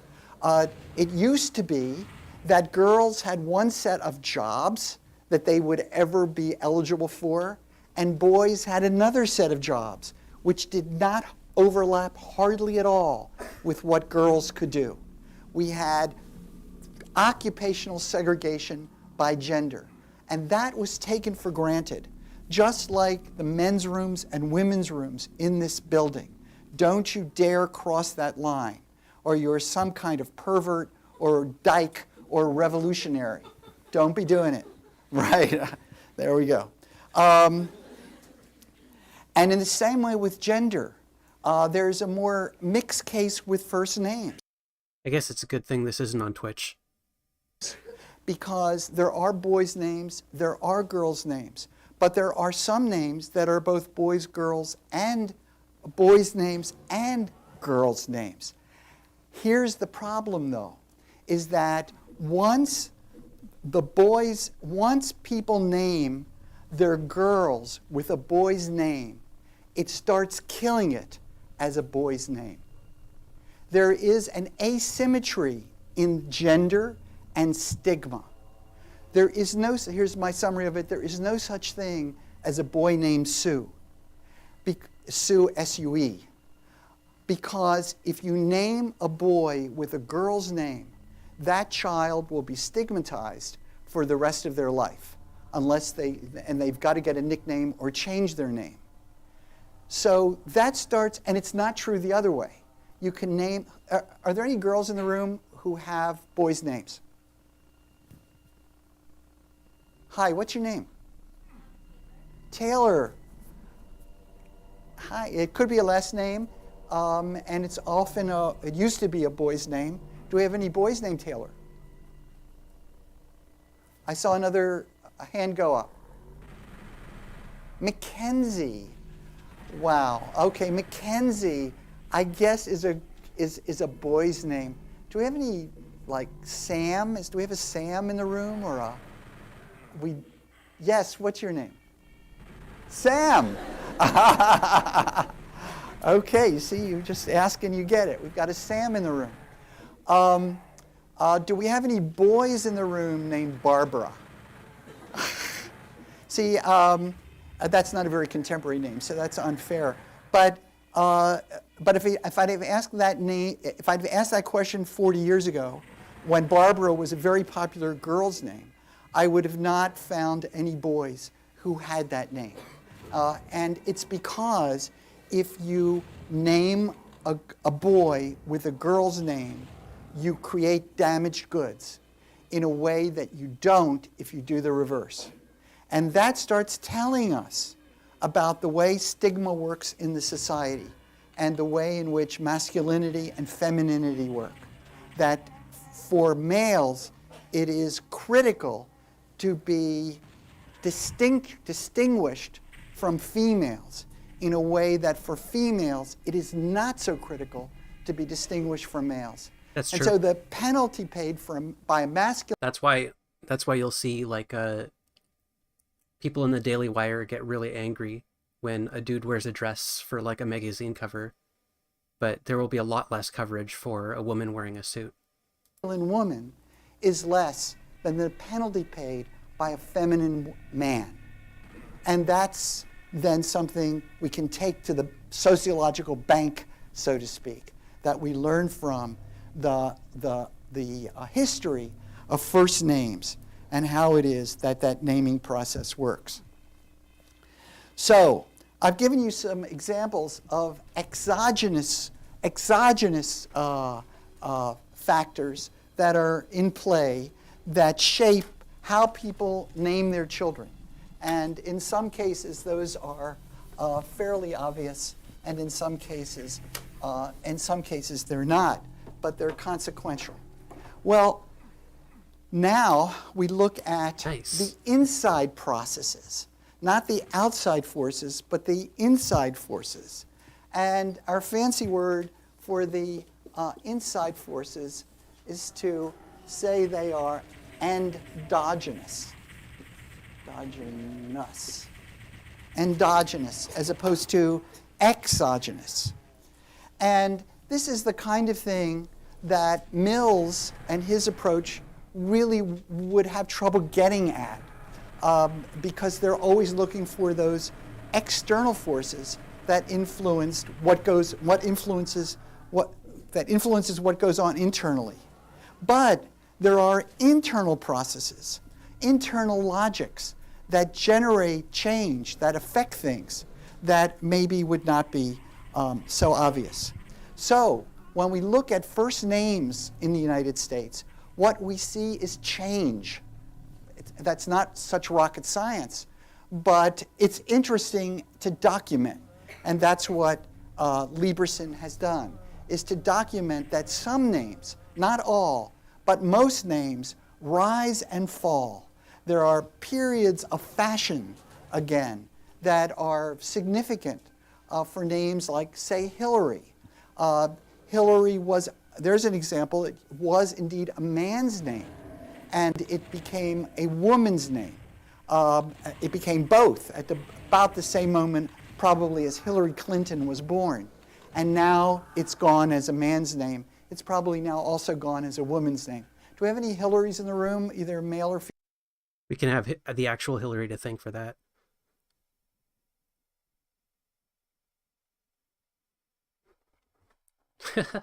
Hey, Somnio. Female? It'd be probably hard to come out right now, but it's probably, there probably aren't any because it's probably gone. But the point is that names rise together and then they fall together. And the fact that they happen in these patterns starts cluing us in to the way some aspects of the social world probably work across the board. Say, making war. Say... You didn't fully miss the stream. We'll probably do another lecture after this one. I think we're going to do 3 tonight. We'll see. What is it? It's 9 o'clock now. Yeah, I think we'll do another one after this. But yeah, it's a really interesting series of lectures. I strongly recommend going back and listening, or just even clicking the link in the description if you just want to listen to it by itself. It's a public domain. There's like 25 lectures in the series. It's from New York University. It's a pretty old series, but it's very, very good. It's a great introduction to sociology, I think. Making crime. At least the possibility exists that these kinds of patterns of a kind of change in what people commonly do undergoes change over time, maybe without any external forces. perhaps it is a part of the kind of internal Whoops. dynamic and logic of how things work. So, for example, we get some specifics. And one of my favorites is the way Lieberson speaks about ethnicity and race. And that's why I chose that particular chapter to survive for the course and for you all to read it. And now you've pretty much read it, and so you know how he goes about analyzing these phenomena. We see that Jews are very interesting to Lieberson. Somnio says, kind of like those old TTC lectures. What's TTC? I used to pirate those. Nice. Yeah, I've got plenty of pirated lectures. We won't be playing those on stream, unfortunately. I'm trying to respect copyright. This is technically public domain, at least according to my research. We'll find out. If I get in trouble or if I get a strike, then I guess it wasn't, but it seems to be safe. And there are such things as Jewish first names. And during the 1920s, the first sort of large batch in the teens and 20s and 30s, the large batch of Jewish children were born in the United States based on the vast immigration into the United States of Jews from Eastern Europe and somewhat from Germany, but overwhelmingly from Eastern Europe at the end of the 19th century and the early 20th century. Those people started to have babies in the United States. And what they did was they named their babies with names that they thought were Anglo in their sound. And indeed, they were Anglo names. Names like Morton and Stanley. And this makes a lot of sense because obviously the world was extremely anti-Semitic back then. So Jews would be incentivized not to come across as Jewish to the people around them. And naming their kids non-Jewish sounding names would like greatly increase their chances at having good access to resources, including education. And Harvey. And what are some of the other ones? Give me some Jewish names. What? Saul. Saul doesn't fit my example, and so I'm really sorry to use it, because it's a biblical name, not a British name. The point is that they're Melvin. Did I say Melvin and Marvin? Melvin and Marvin are very good to use. So yeah, Somnio says, my relatives were from Poland. They changed their names, Americanized everything too. Yeah, it's a really common practice, and the reason that it's done is because it literally, like, you can look this up, it increases your chances of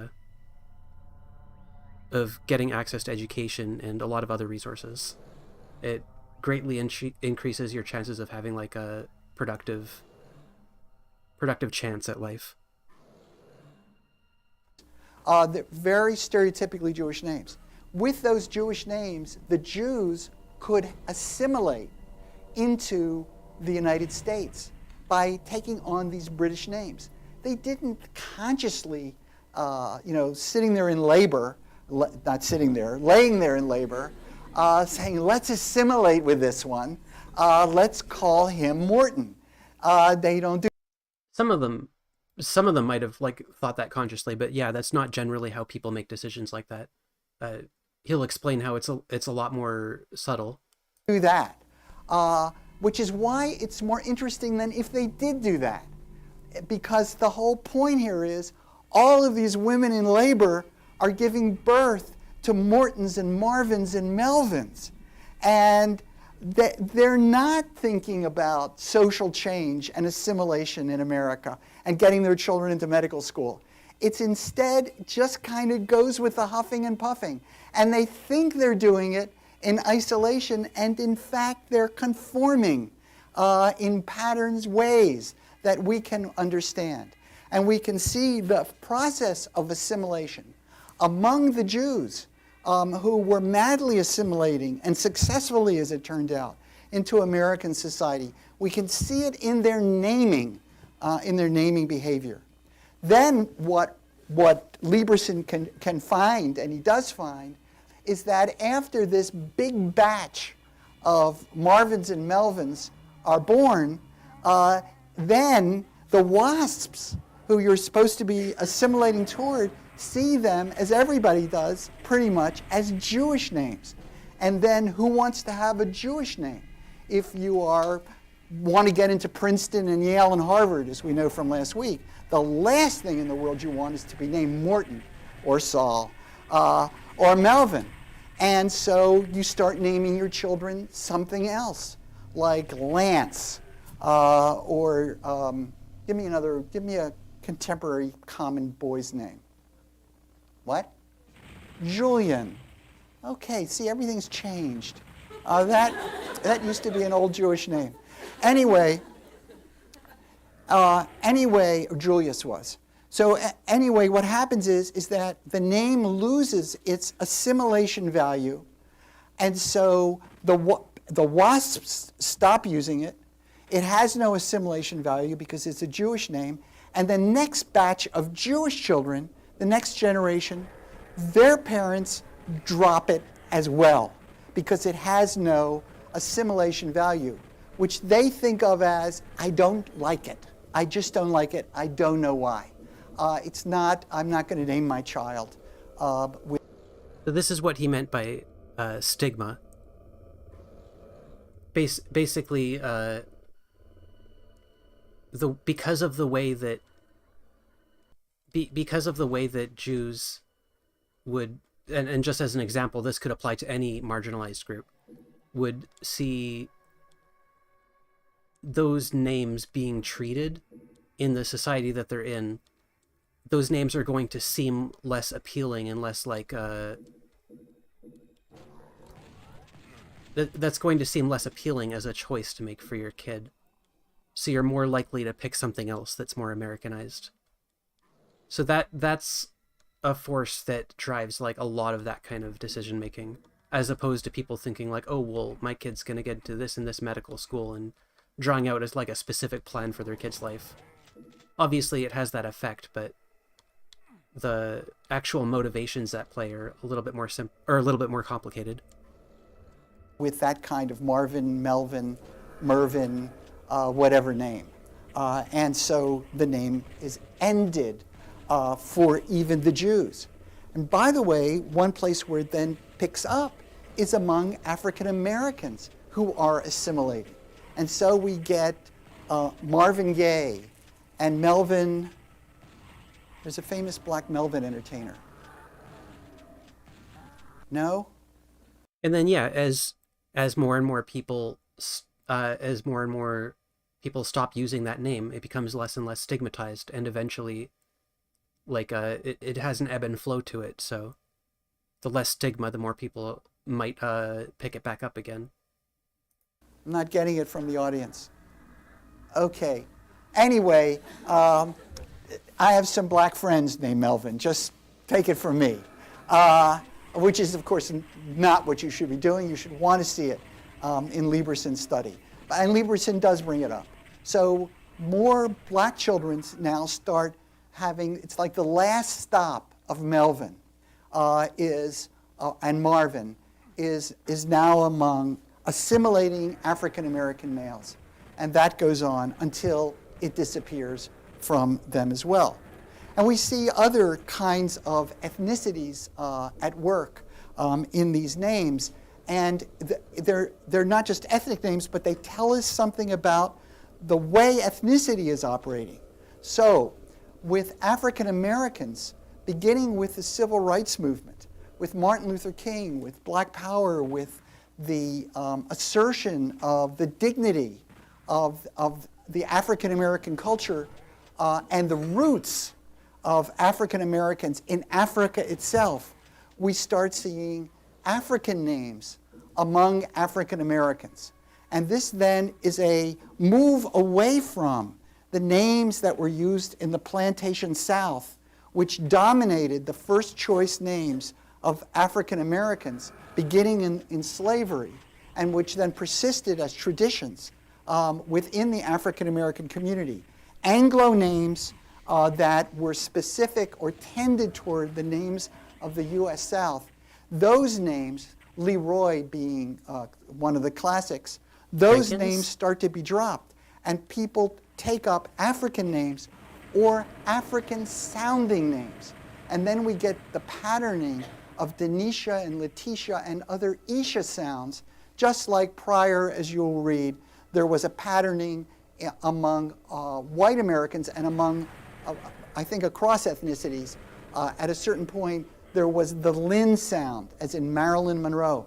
But Marilyn and Llewellyn and Carolyn and Sue Ellen, these names followed a pattern of inventiveness, but always around this common thread of the INE, YNE kind of construction. And now we see it, maybe we don't anymore, I haven't looked at any new numbers, we did see it with the rise of the civil rights movement among the African American community, in which these new kinds of names started to be used. And what that signals, this is why it's important and not trivial, what that signals is a difference between African Americans and other Americans, and a self-awareness and a move that is not oriented simply toward assimilation, but a move that is oriented toward a kind of collective, distinctive orientation to the world. And again, it isn't necessarily the case, and I wouldn't even think it, that at the moment of labor, the mother is thinking this child is going to be distinctively African American. That mother likes the name, likes that sound, and is maybe or maybe not aware of the fact that they are part of a larger collective movement. The point is that they are, and we are able to see it. And we're able to see that collective movement that then has consequences not just in terms of names, but in many, many other spheres, including politics, for example, and social movements, and the civil rights movement in which it was born into, quite literally, and which it would help perpetuate and continue on. It also continues on as a way of signaling difference between African Americans and other Americans because of the name. And it's what the Jews had as well, but which they ran from. The African Americans, in fact, self-created it. Well, there are other details that we can study and that we can see. Hispanics are a kind of middle case, where Hispanics who assimilate into America have variations on names that would be used in, say, Mexico, but which move toward the waspy American names that are in play. And in Asian Americans, we see it really strong, the assimilation modality. So Asian Americans do not play with Chinese names or Japanese names. They go right for the WASP American name. Now, sometimes they keep two names, but they, in public life, have Robert and David and I don't know what, Julie and Samantha square on. And that, of course, I'm uncomfortable saying it's a cause or it's an effect, but it certainly goes along with the rapid assimilation of Asian Americans into the occupational structure of the United States and also the residential structure of the United States, i.e. the decline of ethnic segregation between Asian Americans and high rates of intermarriage between Asian Americans and other Americans. So we start seeing what that's like. Okay. What we see are other logics of conformity and distinction that maybe go much beyond first names, but which are true of how we change the kind of medical attentions and procedures that we have in the United States, the kind of diets that people eat, the kind of sports that they engage in, the kind of financial instruments that they believe in, that they come to be, that people invest in, the kind of political movements that they join, that are available, that become popular. All of these things maybe are subject also to exogenous and endogenous forces, and that people, as they make their choices, are not aware fully of the degree to which they are participating in collective enterprises. This is what people mean when they say we live in a society. And some of which have their own internal logic. So here's another example, which I can't remember if it's in the chapter that you're reading or one of the other chapters, but it's very, very fascinating to me. There are people who are, let's call them leaders. Let's call them innovators. Let's call them first movers. Let's call them first adopters. In this world of changing everything, there are some people who take the first step. We're going to be talking about that phenomenon later in the course as it comes up in another way. But there are distributions, there are differences among people in the degree to which they do that. And there are differences in subgroups in the way in which they do that. I've talked a little about that already today. Well, suppose you want to be the first person that you want an unusual name for your child. And so who has an unusual name for a child? Does anybody in the room want to come out as something? Yes. Eleanor.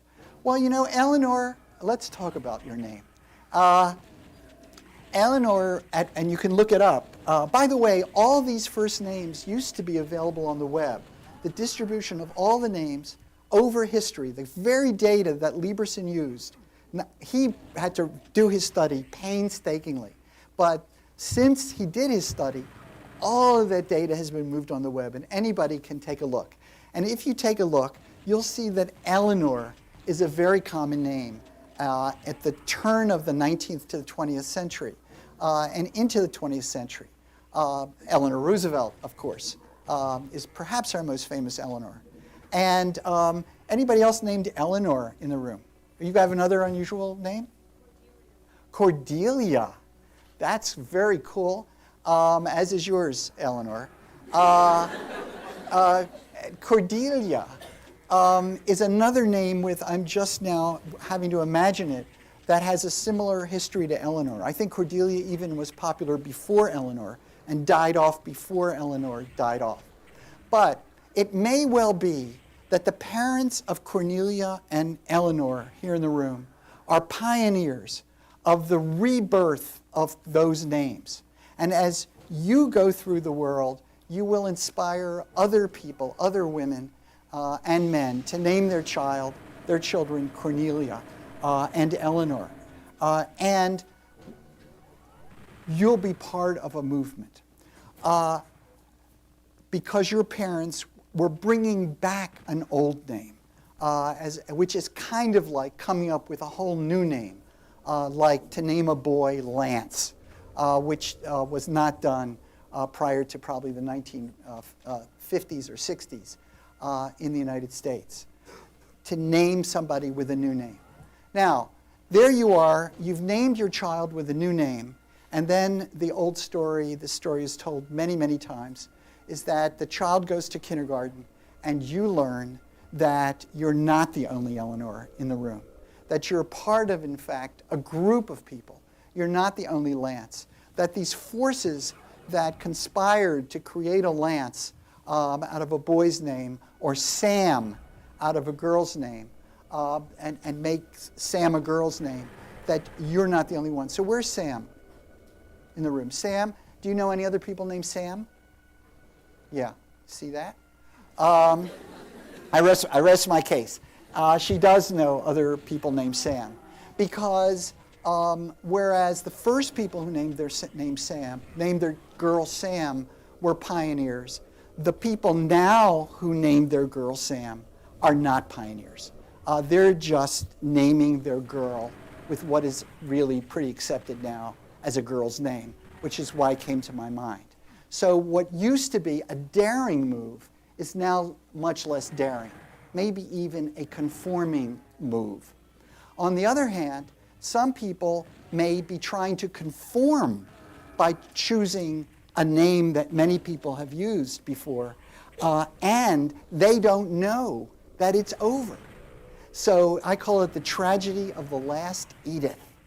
Edith was a very common name in the United States for women, for girls, and then it just began its trail into decline. Well, somebody is going to be behind that curve, and they're going to make a mistake, and they're going to name their child Edith when Edith is through.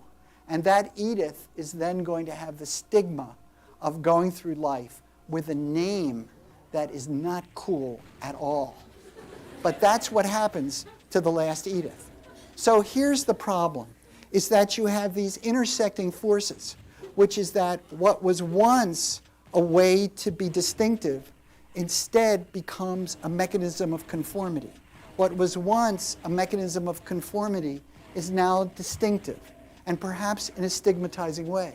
So now, if you want to create a child with a distinctive name, maybe you have the nerve and you want to show yourself courageous and bold, you will name your child Edith.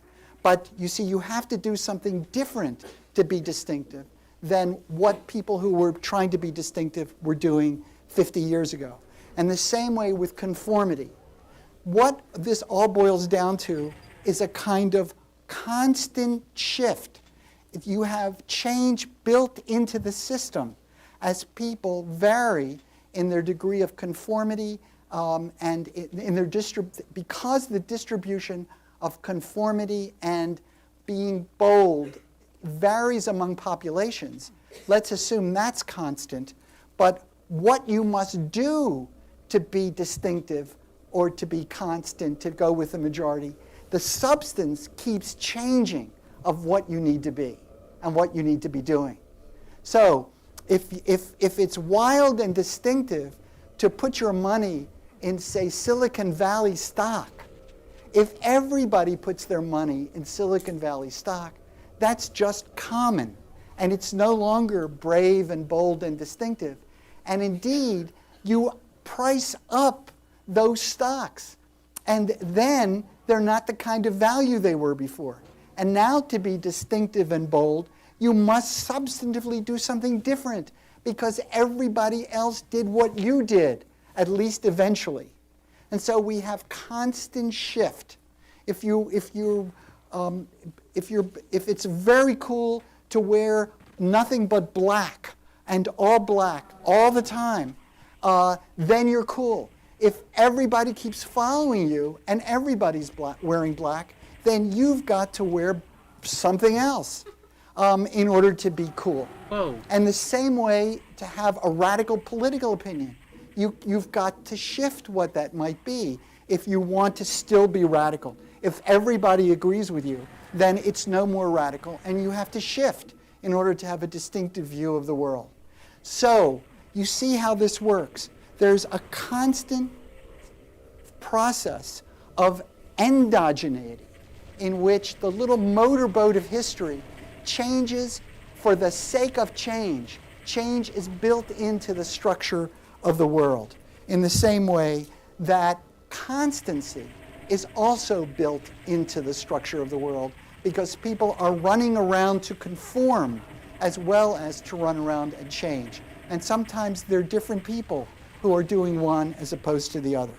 So now we start getting to the bottom lines, which is what we can learn from the study of something like first names, which seems so trivial and matters of fashion. We see that there are inside forces and outside forces operating simultaneously to create outcomes. And that at least gives us the hypothesis that anytime we study something, anytime we look at something, both exogeneity and endogeneity are in play and intersecting with one another. And you can study Lieberson for how that intersection works. But take it to everything. That's the point. That's what Lieberson wants you to do, and it's also what I am trying to advocate as well. And then the other lesson, which Lieberson doesn't take us to and doesn't do, is what can we do to now re-inject the sociological imagination into our agenda. Suppose now we've learned these things about first names, and we've learned how it works. We've learned that there are exogenous forces always in play and endogenous forces always in play. Okay, we take that on board, we accept it, now what? How do we change society? What is left of the idea of morality and politics? What can we actually do to change the world rather than simply to understand the world? How do we bring Mills back in? And I don't think Lieberson gives us an answer, but I think that maybe that's a good mission for us in the course, is to constantly be looking for both the external forces and the internal forces. What a title. Yeah, that's true. And the implications that's true. for social change and for solving problems that we think we share. So that's it for today.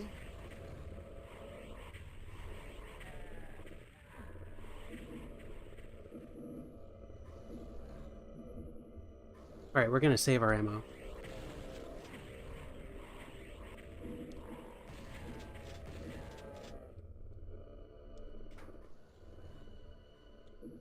Fuck these guys.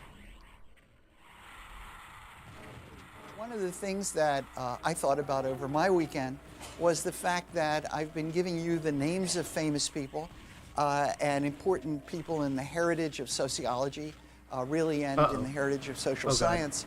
And you don't know what they look like. And I decided to make a change in that. Also, I'm not very good on dates, and I fear I've given you no dates or wrong dates. And it's time to make amends. And so let's just talk about these people just for a moment. These are people I've already mentioned, but now you know how handsome and gorgeous they are. So first we have Auguste Comte, as the name implies, a French theorist. And Comte, no matter what else he did or didn't do for sociology, he gave us our name. And all he did was combine the word social with the ology. And so there's lots of ologies out there, and all you do is put something in front of that last clause, and you're in business. And there he was. He lived 1798 to 1857. He called sociology the queen of the social sciences, trying to work out the role for each one for what we today call political science, geography, anthropology, and he thought sociology was the, I almost said kingpin, we don't say queen pin, but the mother. And we'll note that every social science tends to do this, but especially economics as well. There's a huge problem in economics of economists saying, like, economics is an umbrella category that encompasses every single social science, from history to anthropology to everything else, and it's all explained by econ. It's just like it's the same kind of descriptive, like purely rational, empirical science that like physics is, which is cope, by the way. Just as much as it would be if someone were to say that about sociology. It's misunderstanding what a social science is. Of everything else. Oops, I went too harsh on this. Later on, 1818 is born our friend Karl Marx, who said that the goal of social thought is not to just understand society, but to change it. Workers of the world, unite. You have nothing to lose but your chains. That's when he lived. And in many circles, Karl Marx is primarily regarded as a rabble-rouser, as a political figure.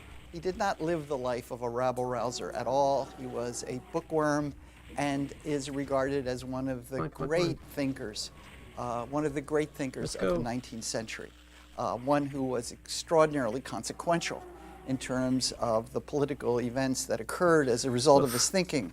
But within the academic world, primary attention goes to the brilliance of his thinking and the way in which those thinkings are relevant to continue to be very relevant to anyone who wants to understand the world. And someone I've already talked about at some length and who is going to surface again in the class, Max Weber, who is in part writing in reaction to Marx. He comes a little later than Marx. And for Marx, the economic underpinnings of society, the means of production, as Marx called it, is the fundamental driver of history. And for Max Weber, who indeed takes the economy seriously, and in fact economists look to Max Weber as one of their founders, for Max Weber, it's not just the economy at all. There are other things that matter in making history happen, including the kind of ideas that people have, the kind of religions that they believe in, the kind of social standing and honor that they're given, the kind of professions in which they make their lives. Other things matter besides the economy as the driving force of history. And he also believed, as I talked about last time, that sociology and social science need to be value-free. If you are as engaged as, say, a Marxian view of the world would want you to be, you run a risk of misunderstanding what's going on. And as a result, you might just get things wrong. But one way to misunderstand is to think that it is only the economy and the means of production and those who control it who are the great force in moving history. We have to examine other things as well. And then I talked a lot about the sociological imagination, and the author of that idea, C. Wright Mills, whose book, The Sociological Imagination, is a kind of fundamental document for many, many sociologists. Mills is a kind of, some would say, I think, cross between Marx and Weber, but he does believe in social science and sociology having as its goal the goal of changing society. And he gave rather specific recipes, which I went through last time with you. You wouldn't know it from this picture, but C. Wright Mills was a sociologist, and C. Wright Mills was a professor for the great majority of his life, virtually all of his professional life, at Columbia University. He is celebrated as a renegade because of the content of his ideas, that is, opposing Max Weber's view of a dispassionate, value-free sociology, and insisting that sociologists needed to be people of action. Along with that, and I don't think it's a necessary part of it, he was a kind of celebrity. We're just going to do a little janitorial work.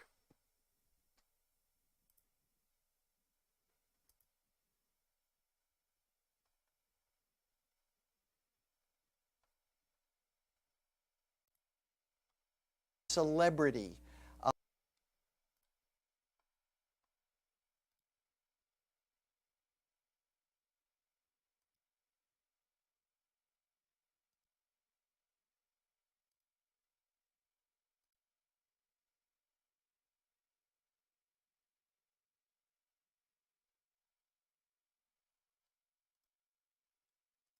There we go.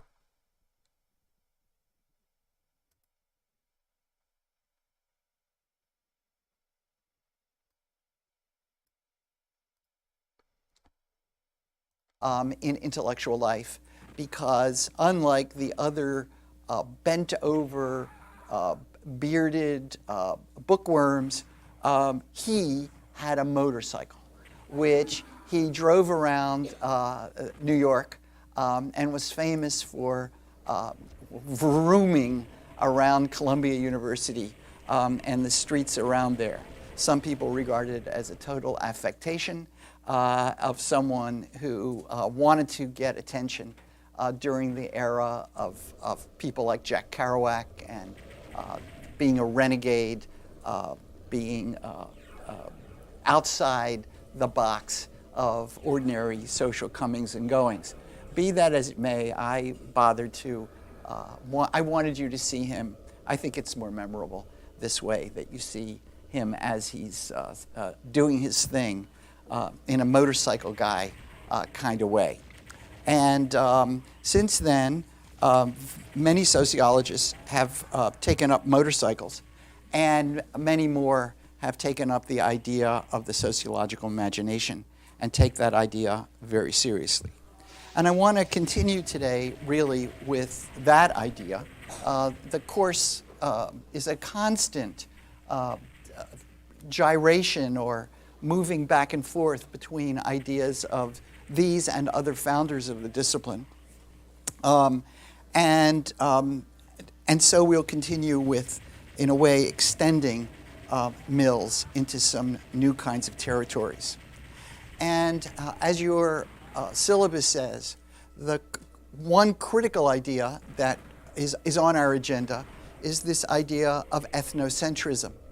And the very words ethnocentrism, the very word, it is only one word, ethnocentrism, should make sense just as you take that word apart. Ethno just means the people.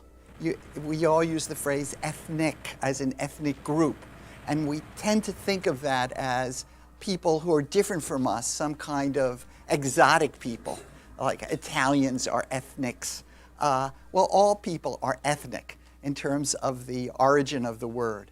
So everybody is an ethnic of some kind.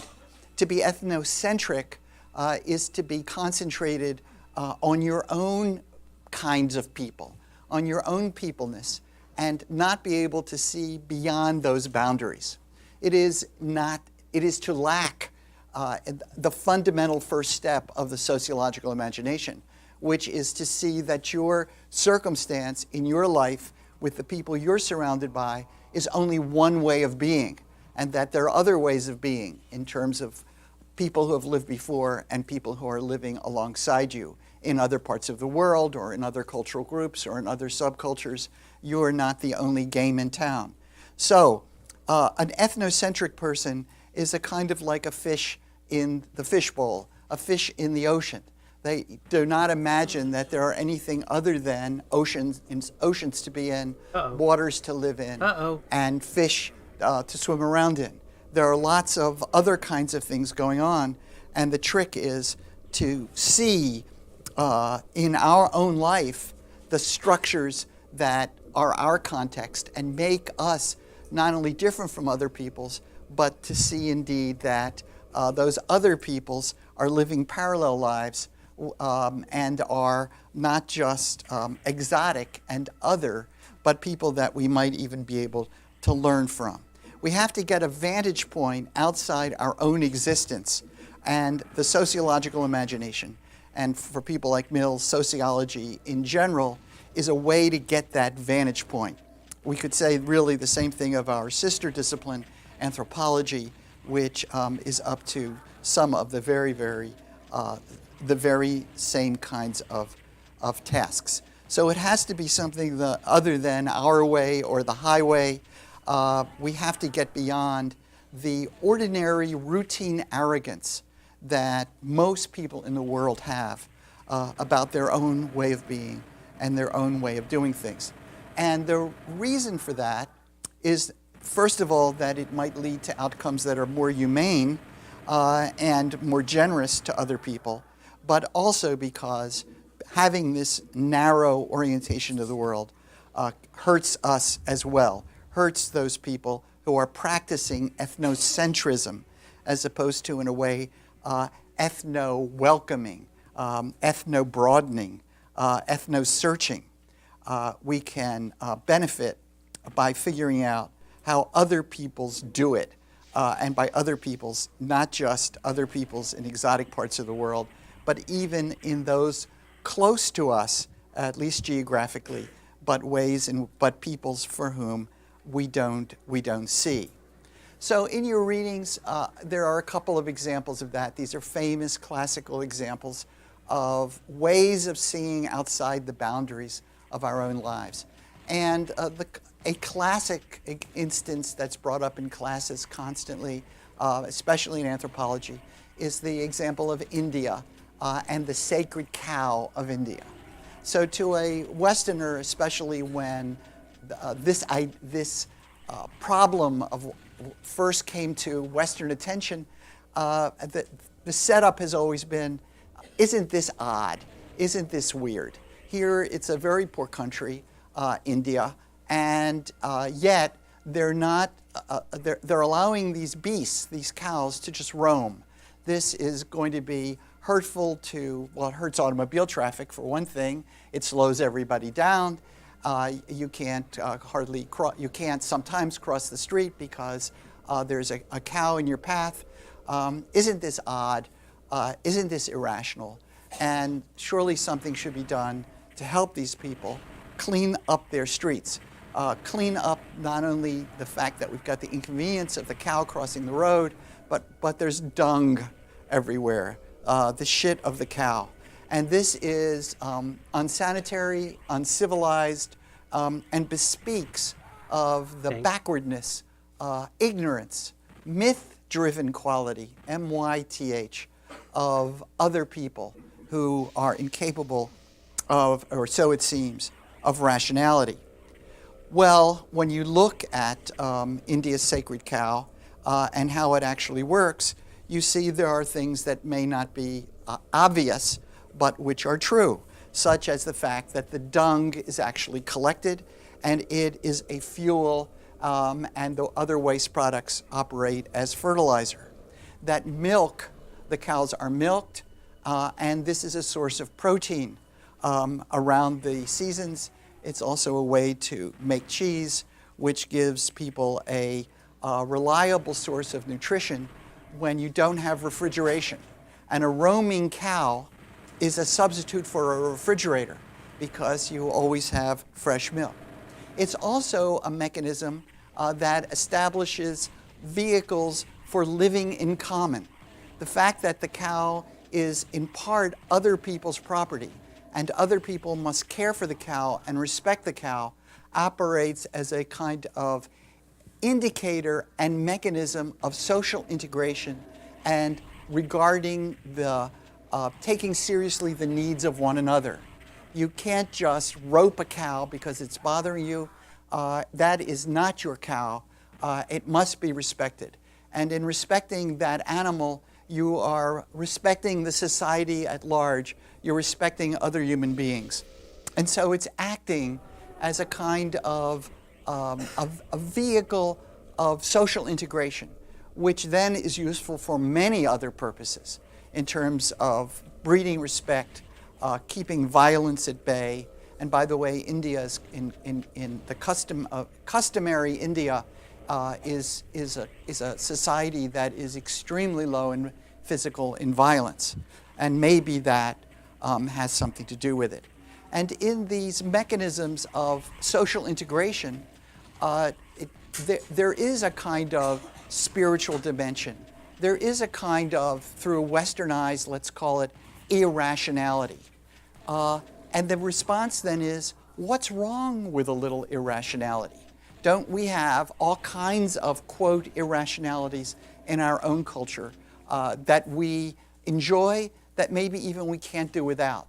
And so this calling them on the fact that there are elements of irrationality, allegedly, some people say, no, these are actually all functional things, like source of fuel, source of protein. But even if it's not all that, then still maybe this is worth some respect, and that India's sacred cow is a worthwhile thing. And by understanding it and how it functions, we get a route into understanding this other culture, these other people, and maybe indeed we get a clue to understanding ourselves by looking for our sacred cows and how that sacred cow that we take so seriously looks to other people for who don't share in our orientations to the world. So if we do that, then maybe we start looking a bit weird ourselves. And maybe even by trying on the sacred cow motif, we can see the way in which we are weird. I'll give you some examples that I think are relatively uncontroversial and don't require politics of one kind or another kind to take on board. So I'll start with each of you and your own backsides. Yes, let's take them seriously. You are sitting down, and that's the way all our classrooms operate, I think pretty much here, not only at New York University, but any universities that I know of in the world, or at least in the Western industrial rich countries. If you go into a university, indeed, if you go into a classroom, what you find is people sitting down, and in chairs. And that is something that is in many other realms as well. If someone came from Mars, one of the first things they would learn is that if you want to recognize a classroom, you will see these things like you're sitting on. You will see that they're all the same. This is not some variations on a theme. They're all identical, aren't they? And many, many people are sitting on these identical objects looking at one person.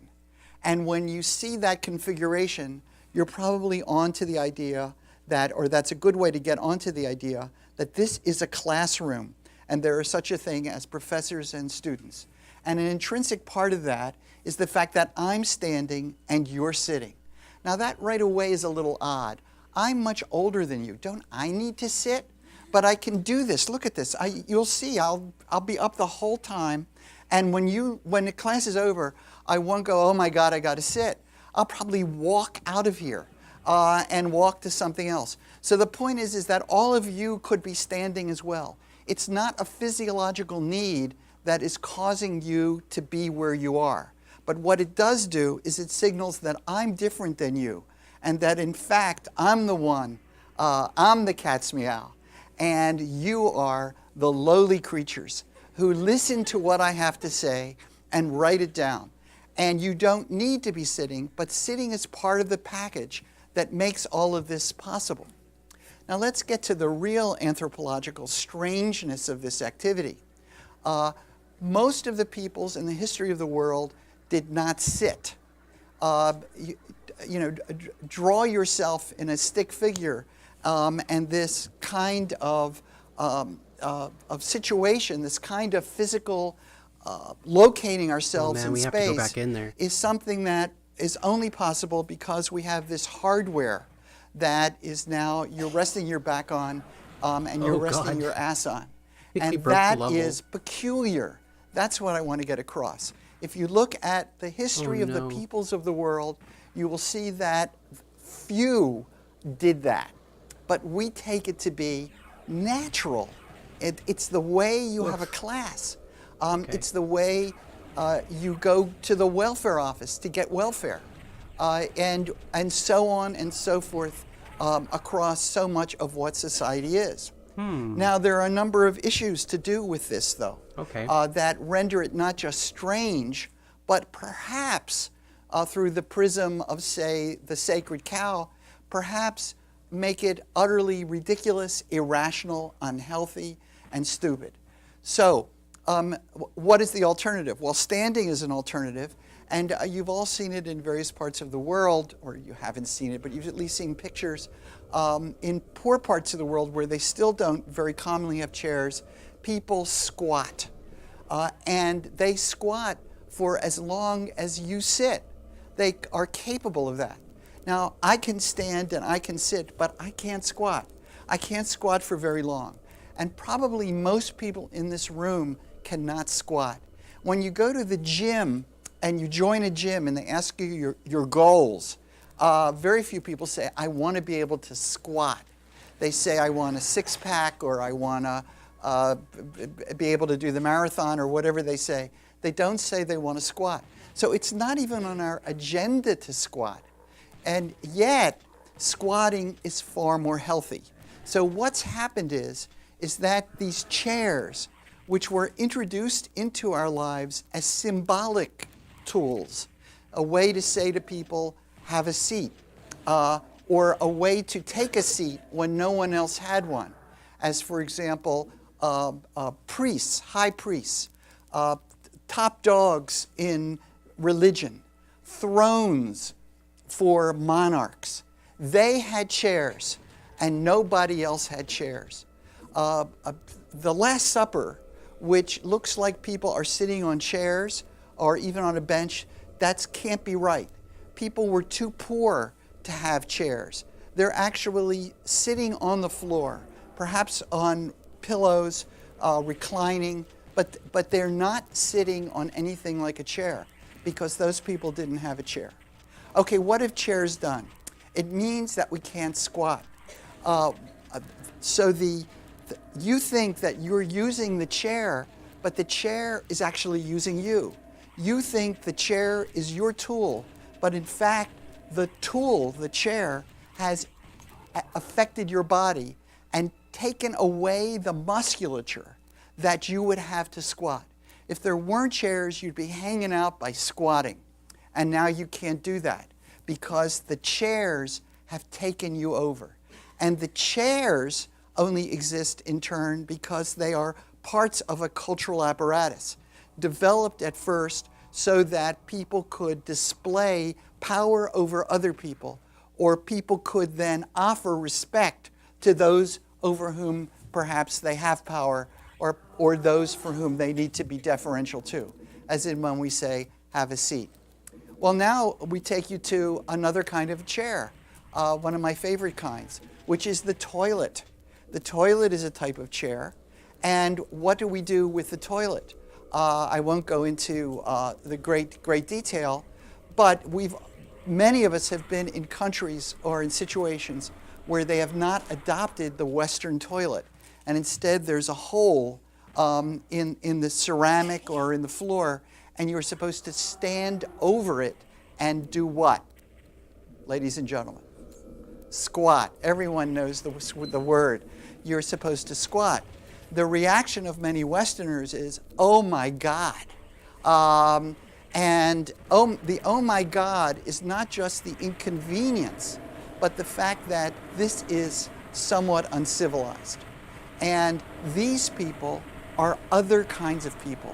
They are different than my people, as is indicated by this appliance and the expectation of how I am to use it. But I can't use it that way. Now, those of you who are interested in human physiology may take note of the fact that squatting is very handy for gravity. And if you want to move something out of your body, the squat position is the way to go. And the sitting position is an inferior way of doing it. And indeed, if you add in the other apparatus of modernization, like, for example, white bread or pasta, what you end up with is a mechanism to further create problems for the problem of elimination. So now what you're doing is that you eat things which create constipation, and then you've got to get rid of the result by sitting rather than squatting, fighting gravity along with fighting a diet that is taken as natural to how human beings need to live. So do you see where this is all going?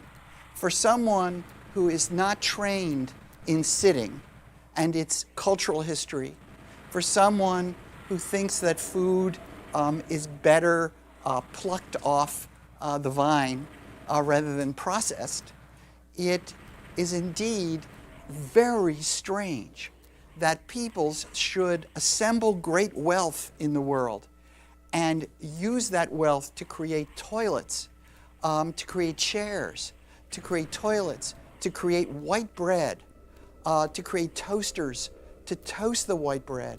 that will make you constipated and unable to relieve yourself and go around all day uncomfortable.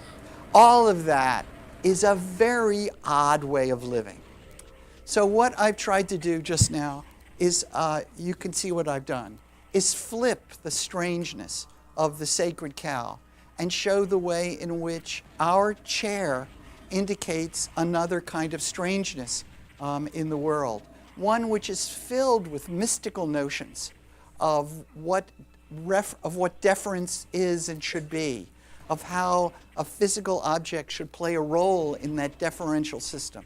It's really quite, at least aspects of it are quite mystical, and in a way myth, M-Y-T-H, myth-driven. Isn't that something? Well, we have other examples that we could point to. Beds. Most people in the world did not sleep on beds, but we sleep on beds. Most of the people in the world did not sleep alone, except we sleep alone unless we're partnered with another person. But most people of the world slept, if they slept on anything resembling a bed, they slept with other people.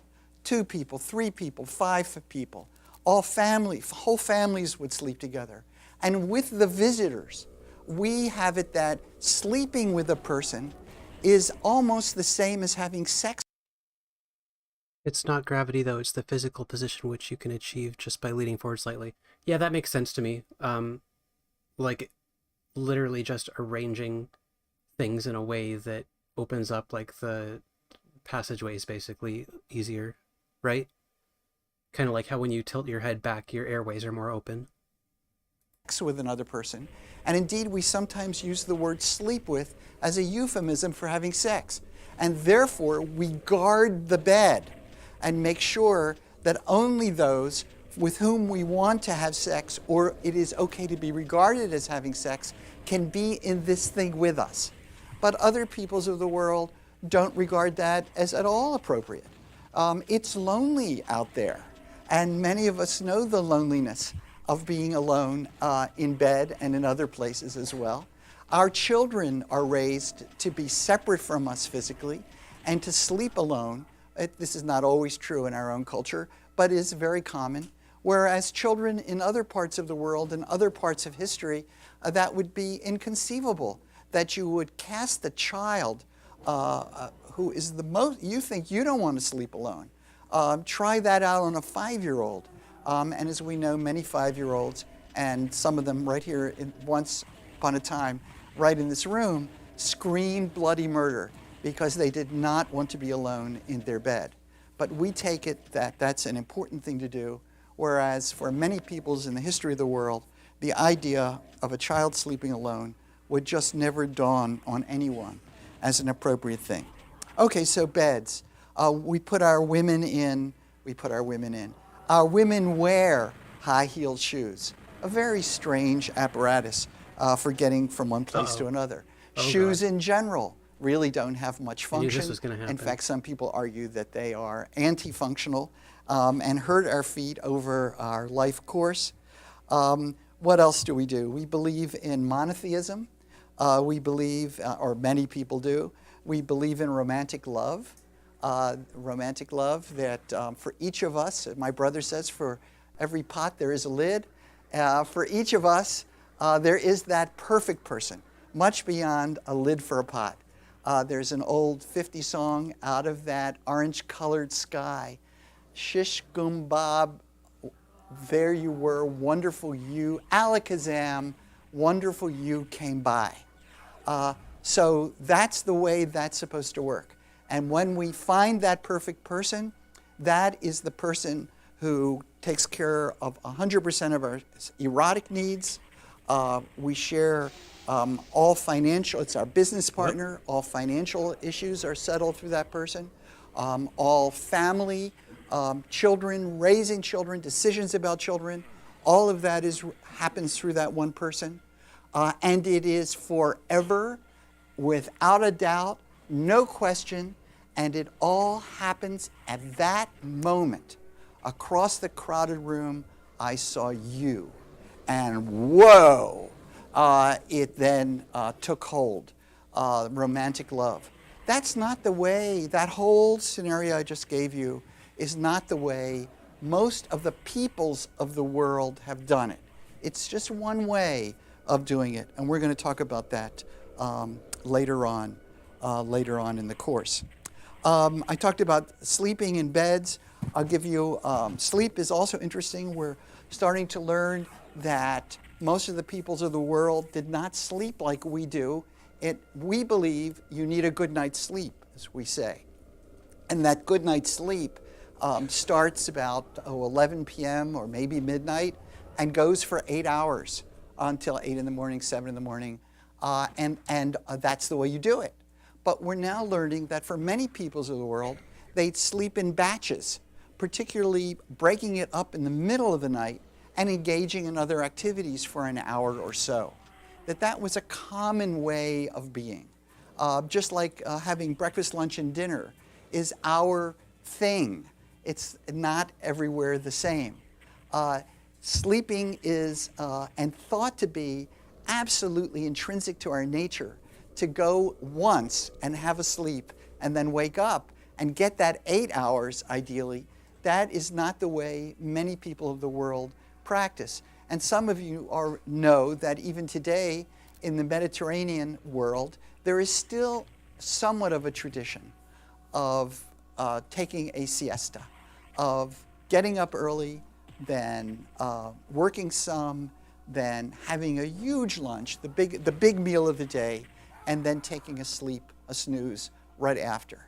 Now, all of these things vary in part because they're connected to other things that are going on in the culture. In the case of India, it's the lack of refrigeration, the need for fuel, and in our world, it's the way industry is set up, that you work all the hours together, that the place of work may be too distant from the place of home, so that there is no place to take a nap and snooze, that factories and other workplaces don't provide beds, which a case could be made they should, so that everybody could go in and take a nap.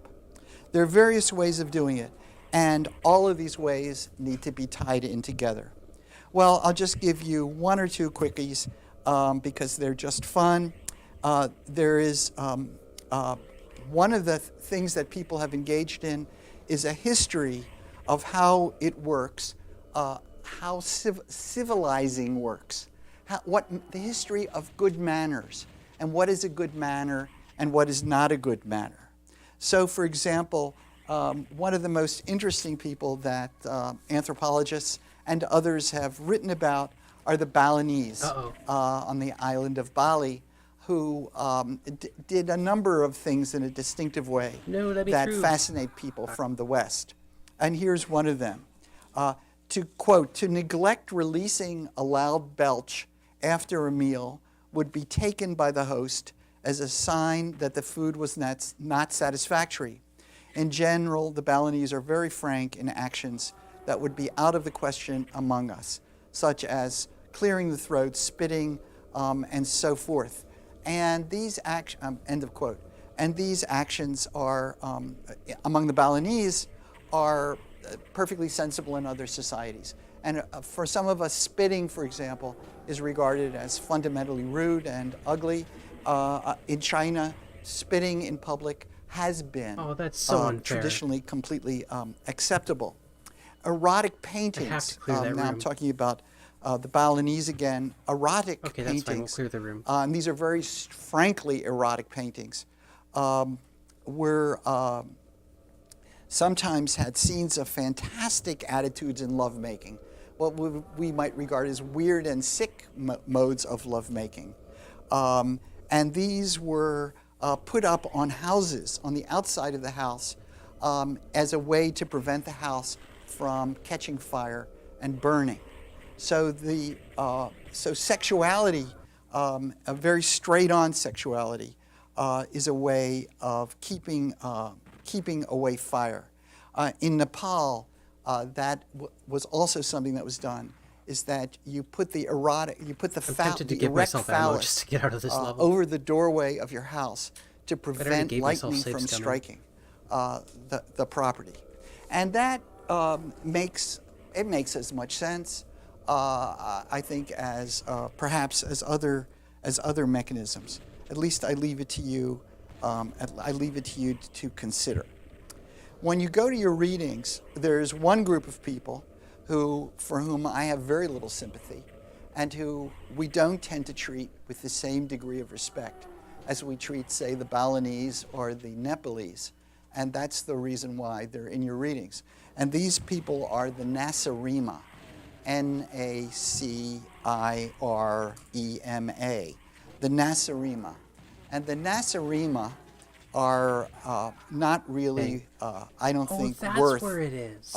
paying very much respect to. Oh, I but forgot to pick because up the they plasma are gun. Okay, this will be often much easier taken now. to be the brunt of criticism in social science, and Right, it's we're gonna go perfectly back. acceptable, I think, to criticize the Nasarima. We're gonna go way I back. wanted you to read one treatment by an anthropologist, an American anthropologist who spent his life at the University of Michigan, to read about the Nasarima.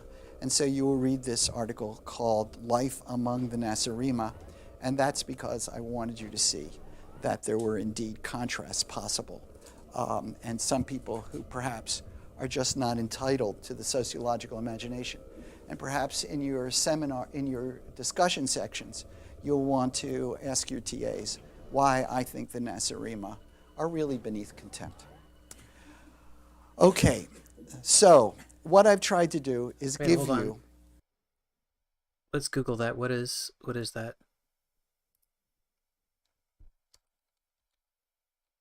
Nasarima.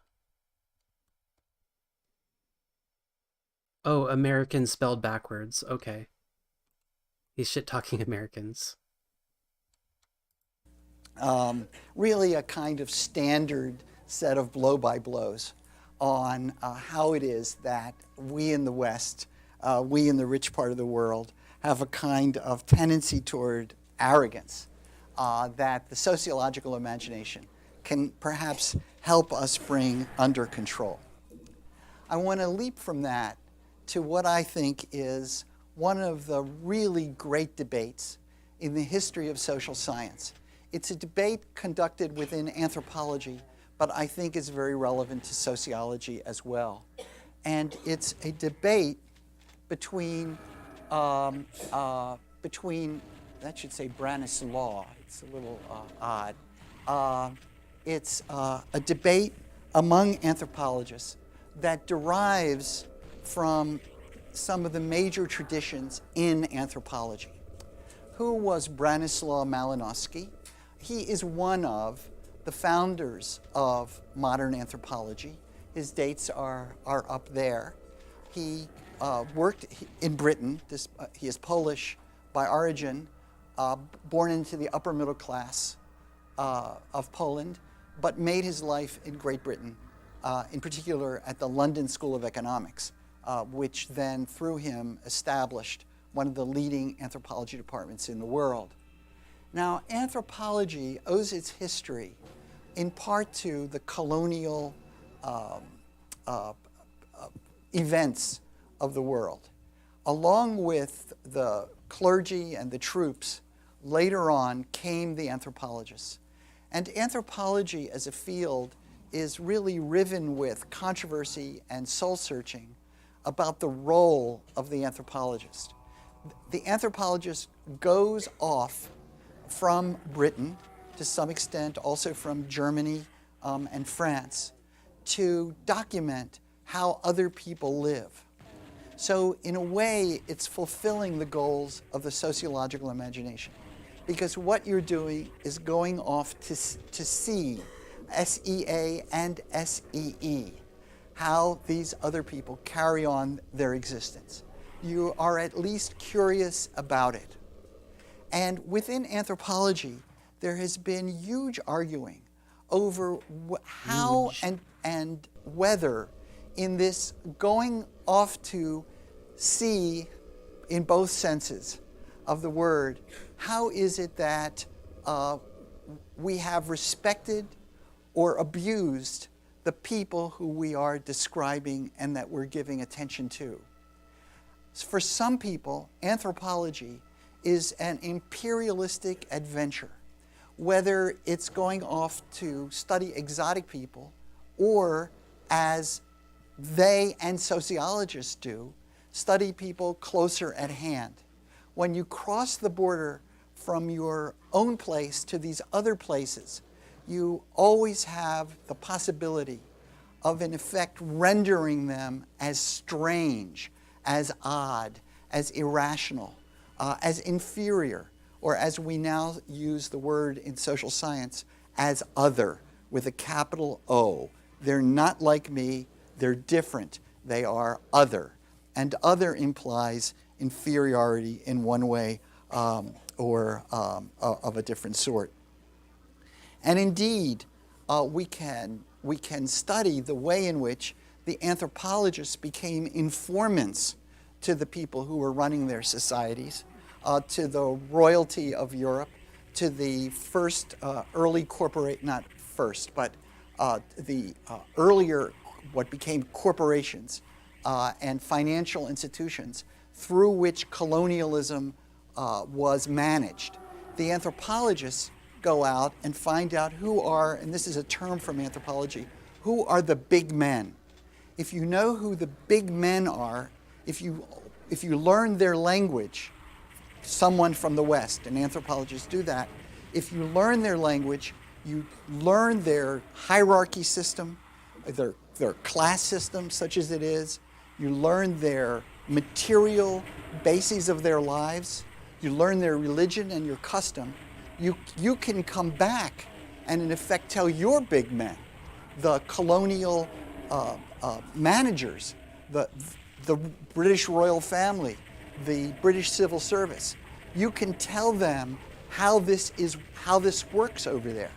And if you tell them, whether it's the British colonies or the Belgian Congo, if you tell them, that makes it easier for them to invade, maintain order, exploit, kill people, whatever the goals are. So a handmaiden of colonialism is knowledge, and the knowledge producers for the colonial empire are the anthropologists. And that requires a certain viewpoint, a certain courage, really, to go into these strange places and make your life among the natives. Okay, that's one view, a very negative view of what anthropology has been about. The other view of what anthropology has been about has been the opposite.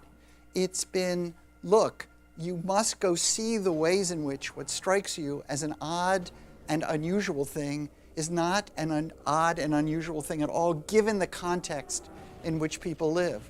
And indeed, you might be able to learn something.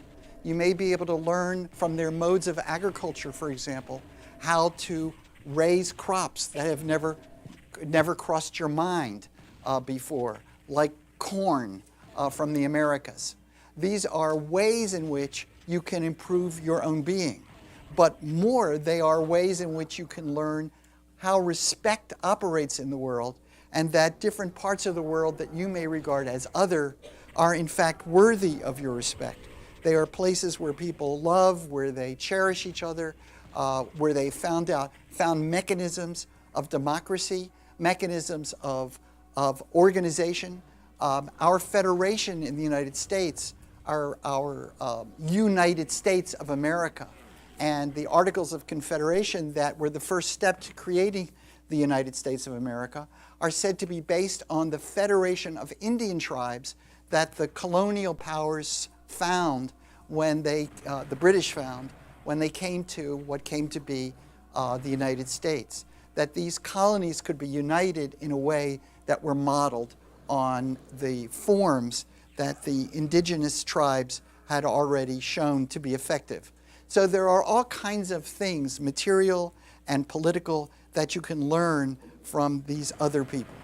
If you go in and think of them as savages who need the white man to make them civilized, to get them to stop eating with their hands, to get them to stop using their funny language, to get them to not respond to the myths that seem to drive them forward. If you're going to be able to do that, you've got to go and see them and be empathetic with their way of being. Live deeply among them. And Malinowski very much preached that. That is, that you need to go at it in a non-judgmental way, as we might now say. That these are people who you have to learn about, not through the prism of Western civilization, but rather a prism that takes seriously the way in which the different aspects of their lives are integrated with one another. The material and the spiritual and the social are all functioning in an integrated way. Now, I chose this image for you of Malinowski because he is among the natives. One of the things that happened after Malinowski's death, and his books were celebrated as the founding of modern anthropology, of non-judgmental ways of looking at other peoples who we must not see as strange and who we must not other. Well, his diaries were found. And his diaries reveal his day-to-day thinking about life among the peoples he was studying, who are in Melanesia, the Trobriand Islands. And what we learn is that he had an inner life that is not exactly respectable. So first of all, he refers to these people as niggers. The other thing that he does is an enormous amount of his, it seems like, his mental energies. It's a good thing we're on YouTube. Like, it's being used referentially there, but man, these really are from a different time, these lectures. I feel like bro would have been fired if he had given that lecture today. I don't know. I've seen that happen. Just got here. What is the topic right now? We are listening to a lecture on the intro of sociology. We're on the second lecture right now. Are concerned with his own sexuality and the fact that it is driving him crazy, that he is a mature man alone. That is risky among these people. Honestly, I didn't realize that we were dropping slurs in here. Hold on, let me just check the transcript. Fuck, I don't have to private this VOD now, do I?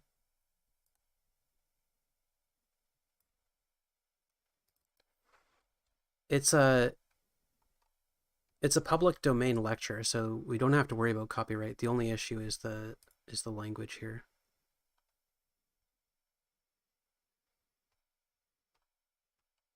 Show transcript.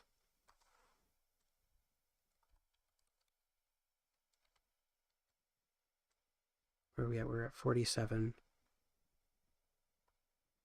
It's probably not even gonna... There's not even gonna be a way to search the transcript, is there? YouTube doesn't care about slurs? Okay. Alright, we're gonna trust it, alright? It's already done. What's done is done. We're pushing forward. It is what it is.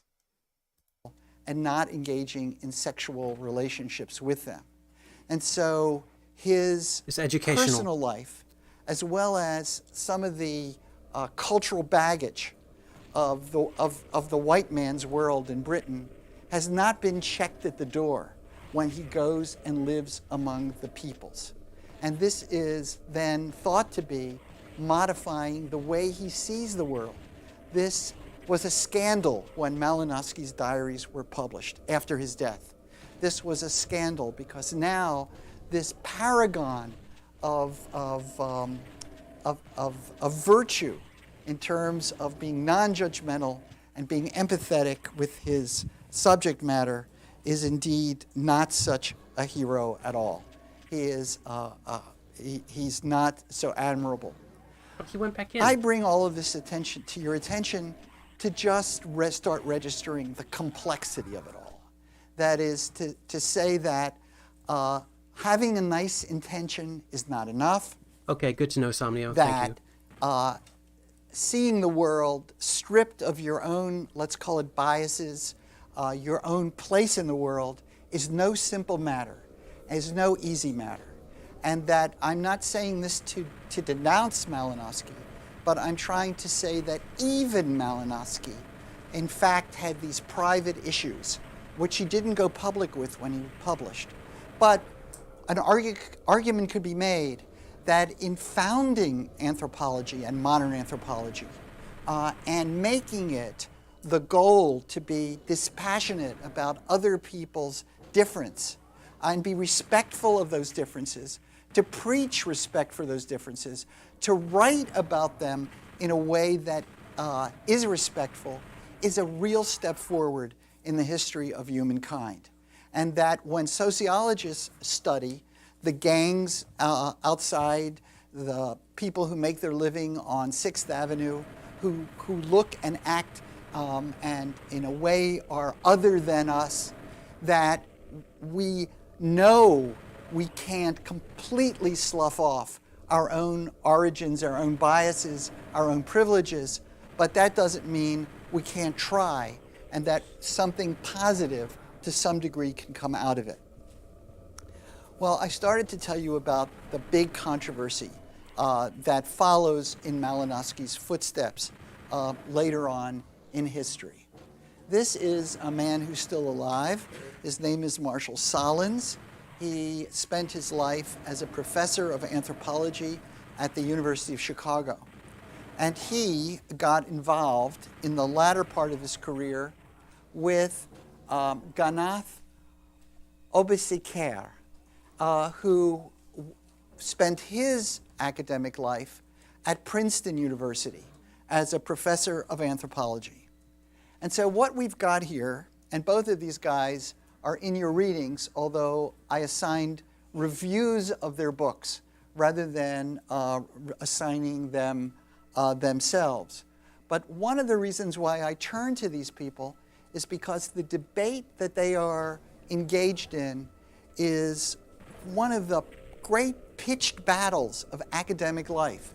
And if you could read their books, you would find that the way they talk to and about each other is just filled with anger, hostility, some fury, especially, I think, Sahlins toward Obesekere, but maybe not. It depends upon how you want to look at it as to who's making anger, who's making the most anger at who. Let me tell you about the nature of their quarrel. So, we enter the stage in the 20th century in which we have the twin goals of anthropology, or the issue that I just spoke of in anthropology.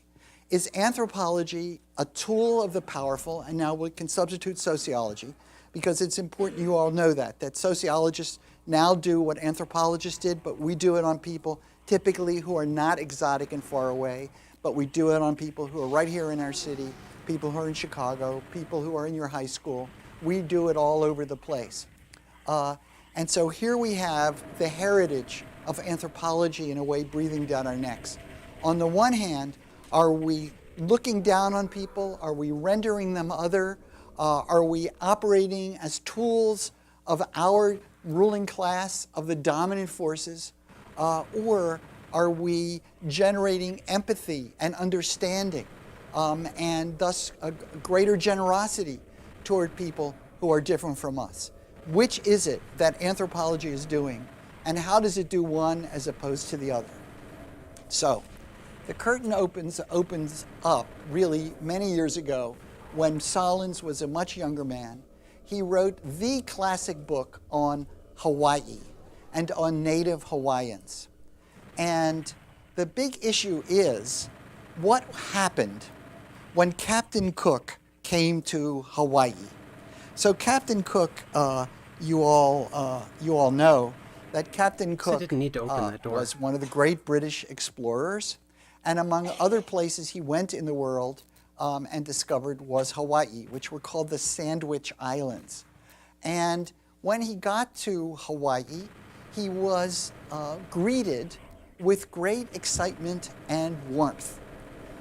it was like a really cool thing for the people of Hawaii, the native indigenous Hawaiians, that Captain Cook had come. And they treated him in a lovely way.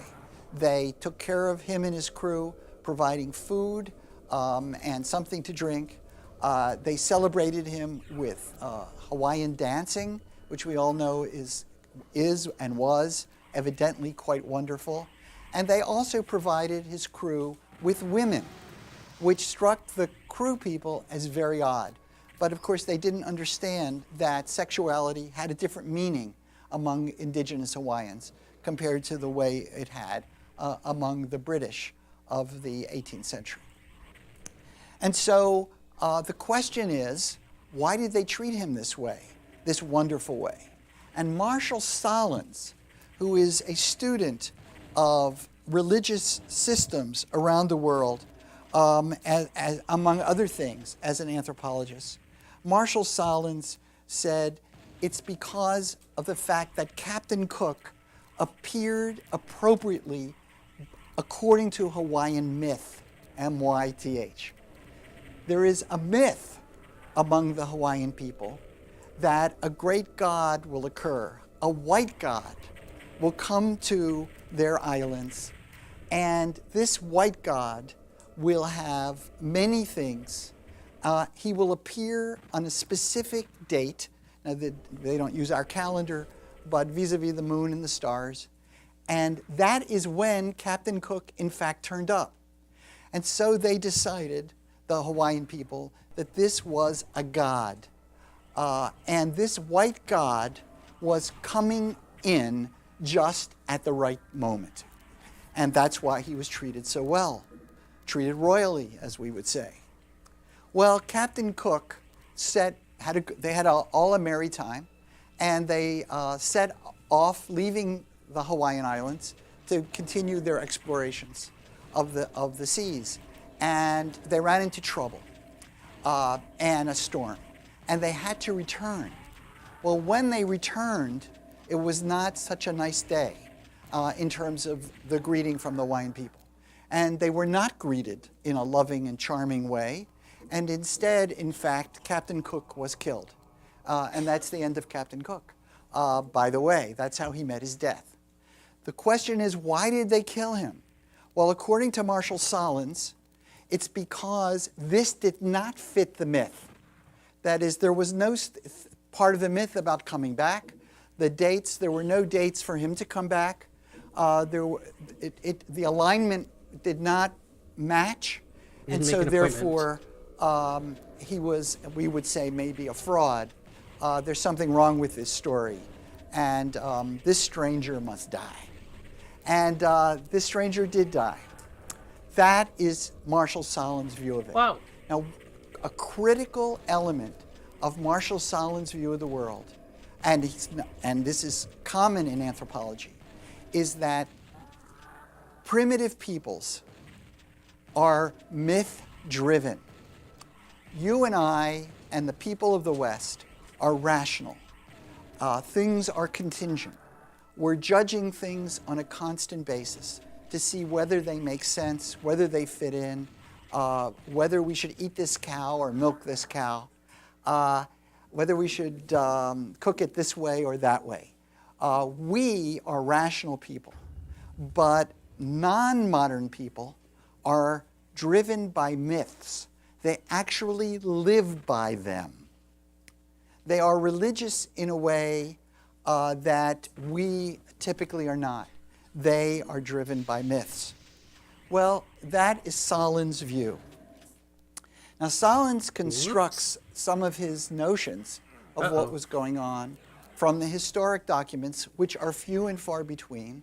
A lot of it relies on missionaries who were the first white people to get to Hawaii, missionaries from New England who are on the scene and paying some attention to the way indigenous Hawaiians operate, what they sound like, and how they work. Whoops. Now just a moment for the opponent. Opisakara looks at this, of what Solins has done, and says, wait a minute, you've got it wrong. These are not myth-driven people any more than we are myth-driven people. I gave you an example of the way we think about chairs, but of course we also have Christianity and Judaism, and just to start the ball rolling on what others might see as myth. We are not completely rational at all, and don't even claim to be, really. And the Hawaiian people were really pretty much like us. And for Obisekere says, the reason why Captain Cook was greeted warmly was, first of all, I guess, you don't just kill people upon first meeting. Not everybody in the world thinks like that. That's the way you should do it. So the fact that you are warm and welcoming to people is not a pathology on its face. But the other thing that's going on is these people have a lot of great stuff, and stuff you have never seen before, and indeed that no one in this part of the world has ever seen before. And part of that stuff is military gear, is metal, is swords, is ways to kill other people. And so among the many interesting details of Captain Cook's visit is this demonstration of material superiority, including superiority at violence. And so therefore, the combination, and we don't really know what went on because the documentation is so weak. The Hawaiian people, by the way, Hawaii had no written language whatsoever. So the fact that there's no written record from Hawaii makes total sense because they didn't have writing. So therefore, we wouldn't have anything to go on except what the missionaries said later on. But Obisekere is saying, look, the reason why they killed him is because within Salin's own write-up, you see, that they actually, Captain Cook's people, killed one of the leaders of the islands because they thought he was stealing, or what we would call looting. And of course, these people had no notion of looting or stealing because they live in a communal, quasi-communistic society. But somebody was taking stuff from the ships, communism. And in retribution, Captain Cook had them killed. This did not go down well, says Obisekere.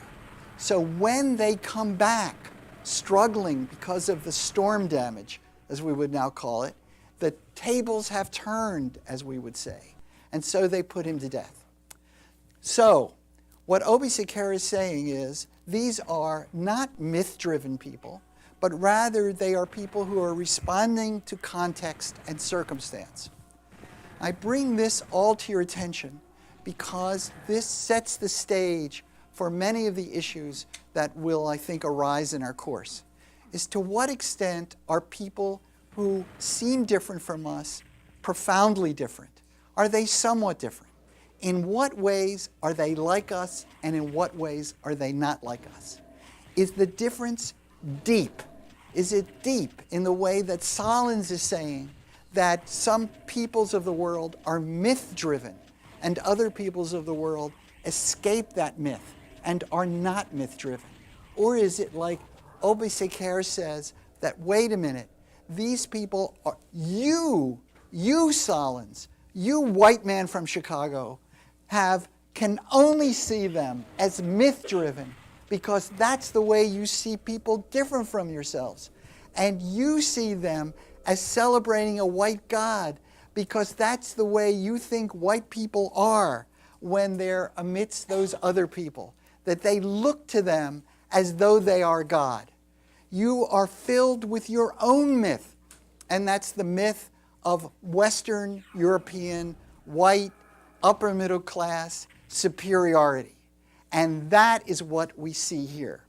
Now, Solins has a response to that, but I'm going to save it for next time as these guys really heat it up and the drama increases and you know what's at stake. Racism and ethnocentrism and getting beyond that with the sociological imagination. Is it going to be possible? Well, we'll try on Thursday. Okay, we're going to do one more lecture. I'm just going to take a quick moment to grab some water. Yeah, Captain Hook was British. Haven't you watched Peter Pan? Okay, be right back.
We are back. And we are here to watch more sociology. Let's go.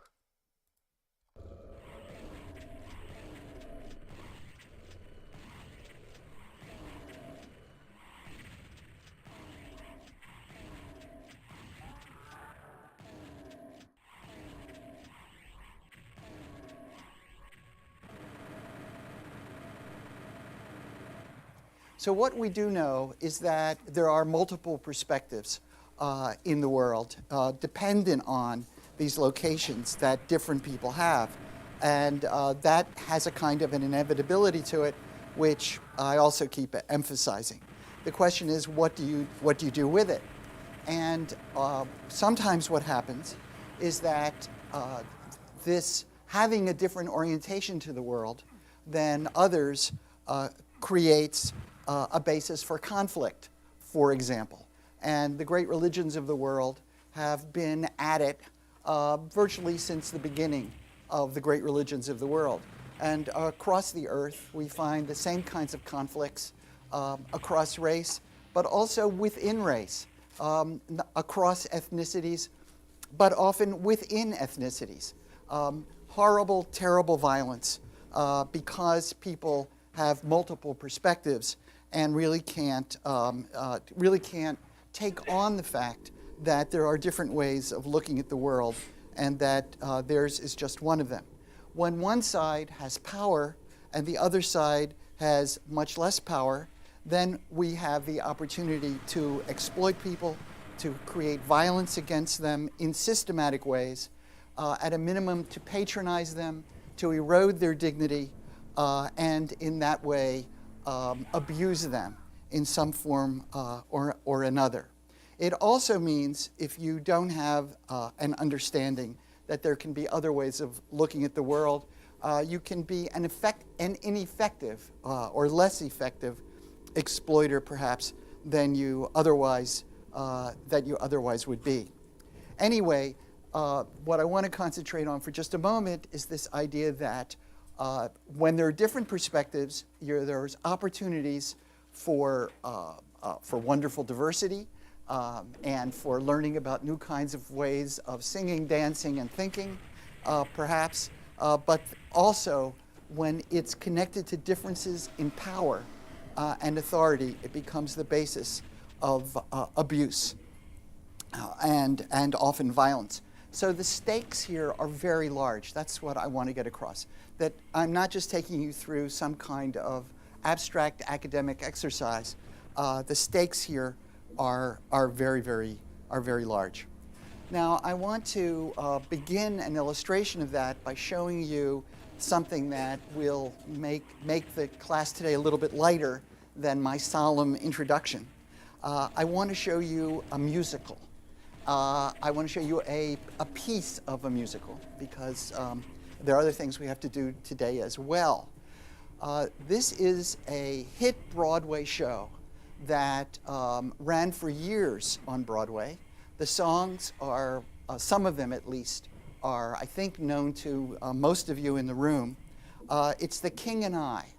Has anybody in the room seen The King and I in any form? Wow, quite a few of you. Okay, well, it was, after it ran on Broadway for years, it was made into a movie, and the male star is the very same person who was in the Broadway musical, no longer alive, an actor named Yul Brynner, and in the movie he co-stars with one of Hollywood's biggest stars, Deborah Kerr. And so without further ado, I'm going to show you a video which is just a passage of that movie. A movie that was extremely popular in its moment, The Lights Maestro, and was very popular at that time, and now you're going to see it if all goes well. Okay, the light thing is working. I'm hitting play. Whoa, great. You know something of this. Only that she has been unhappy. Why unhappy? Wait, hold on. Crap. Okay, this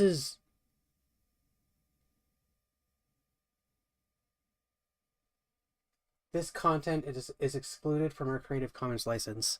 Okay, I'm not going to let this play. I'm sorry. We're going to skip through this. I encourage people to check the links in the description. You can find this lecture. It's lecture number 4 in the Sociology playlist. You can watch the clip. But we're going to skip through and we're just going to listen to the description, because I'm not risking nothing. All right, here we go.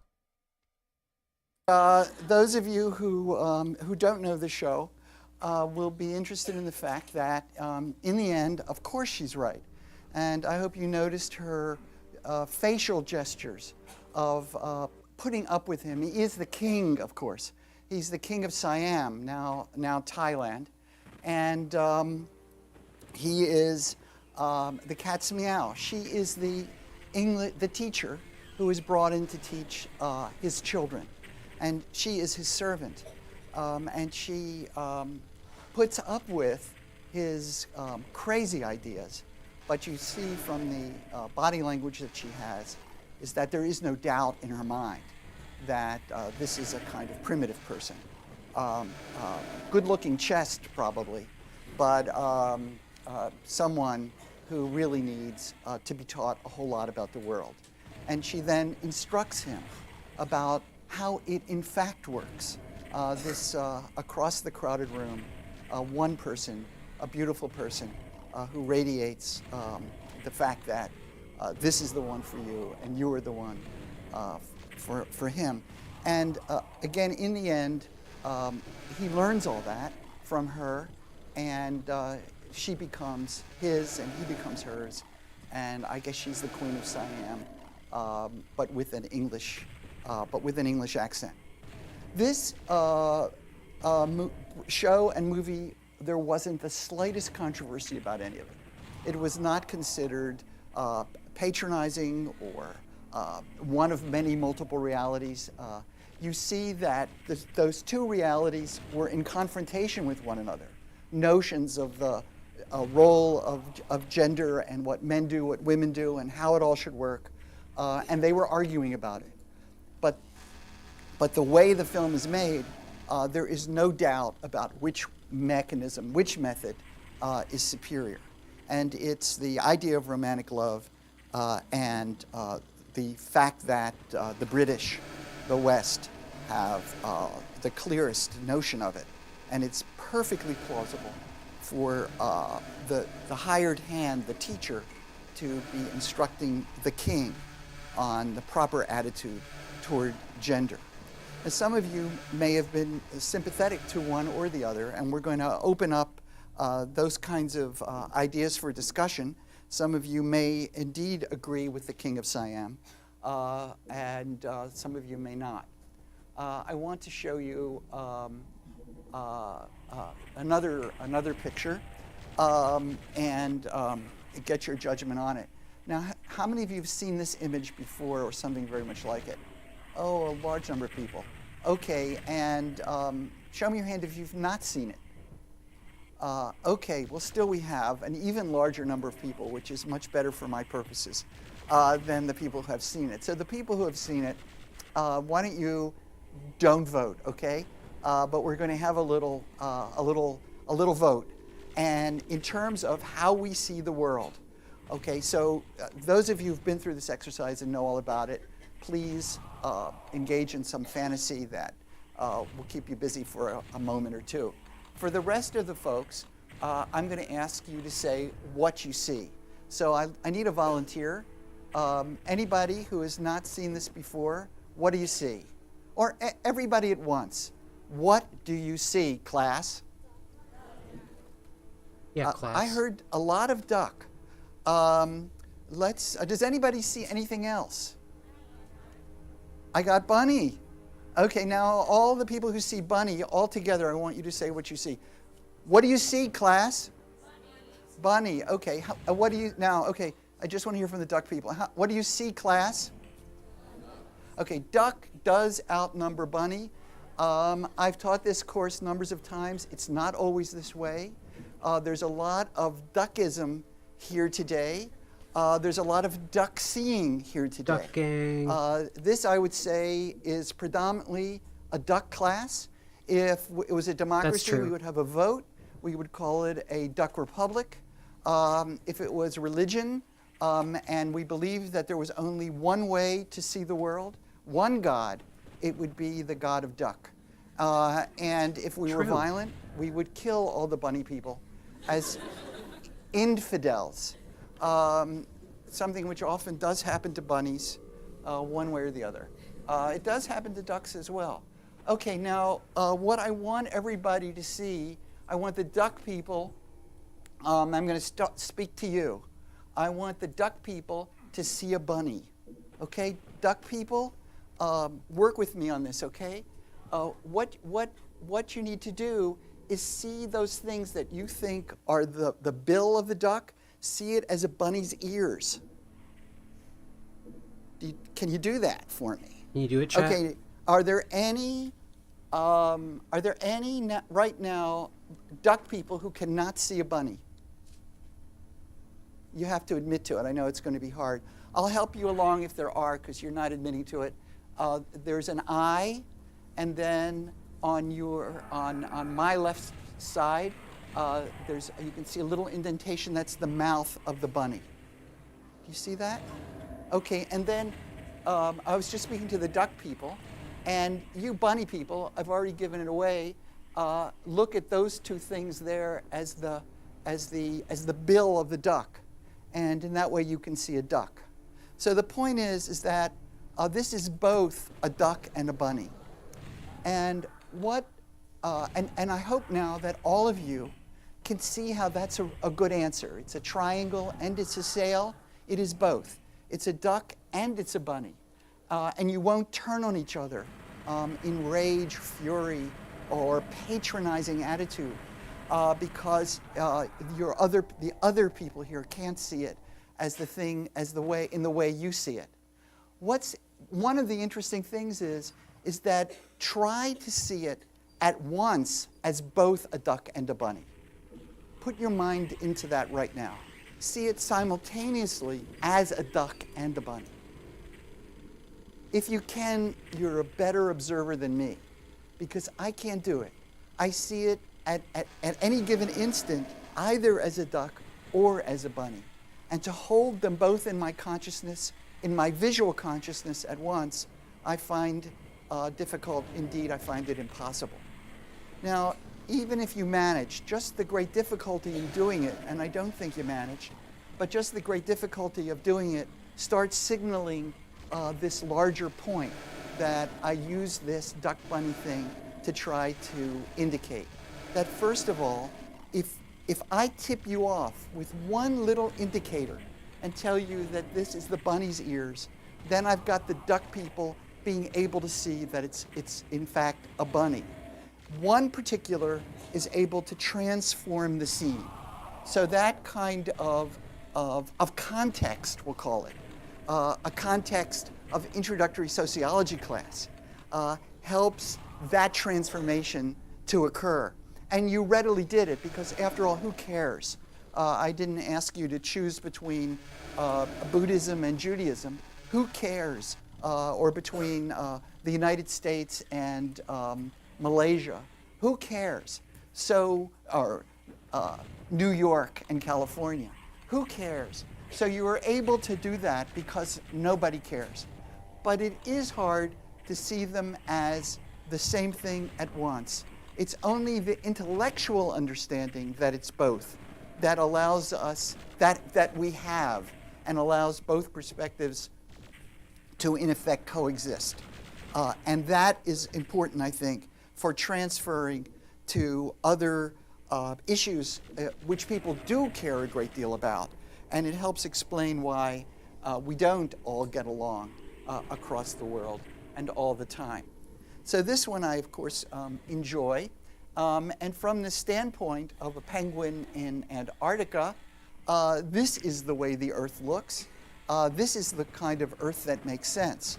And the fact that our Earth is always the reverse is just one way of doing it. It's like driving on the right versus driving on the left. There's nothing intrinsically superior about one or the other. But once you get going of driving on the right or driving on the left, it becomes very durable and very difficult to reverse and change course or to disagree on. All sorts of things follow in its wake. And this is the way the Earth does not look. And one of the reasons the Earth does not look this way to us is because of the fact that we are, like it or not, living in the heritage of Europe. Greg Abbott says, bruh, what did I stumble on? You stumbled on Doom plus Sociology, my friend. We're listening to open source or open lectures from NYU, just kind of like an intro to the course. And playing some Doom. Yeah.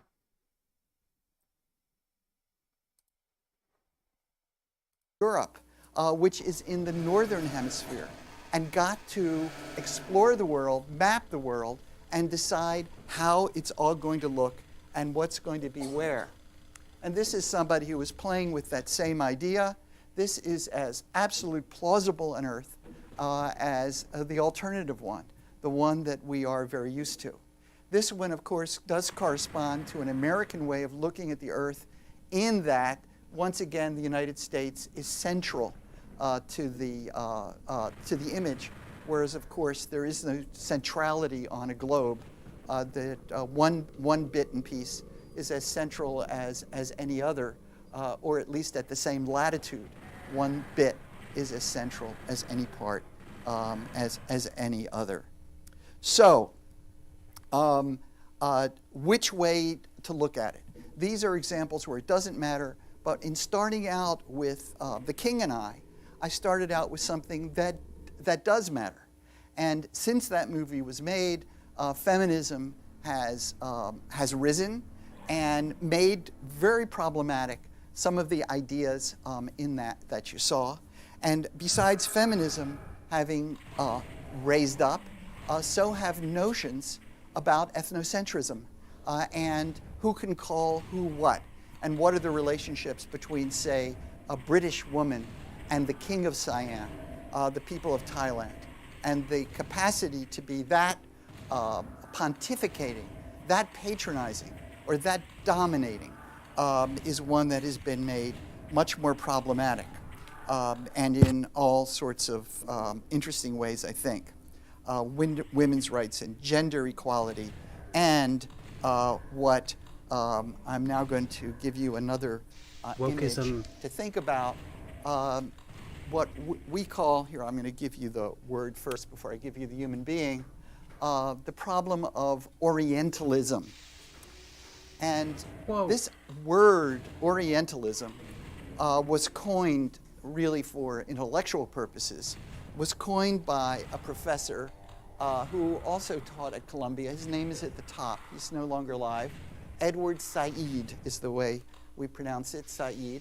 And Edward Said was Palestinian. He is, I think, almost always considered the most important intellectual to come out of modern Palestine. And he had a very important career in an awful lot of respects.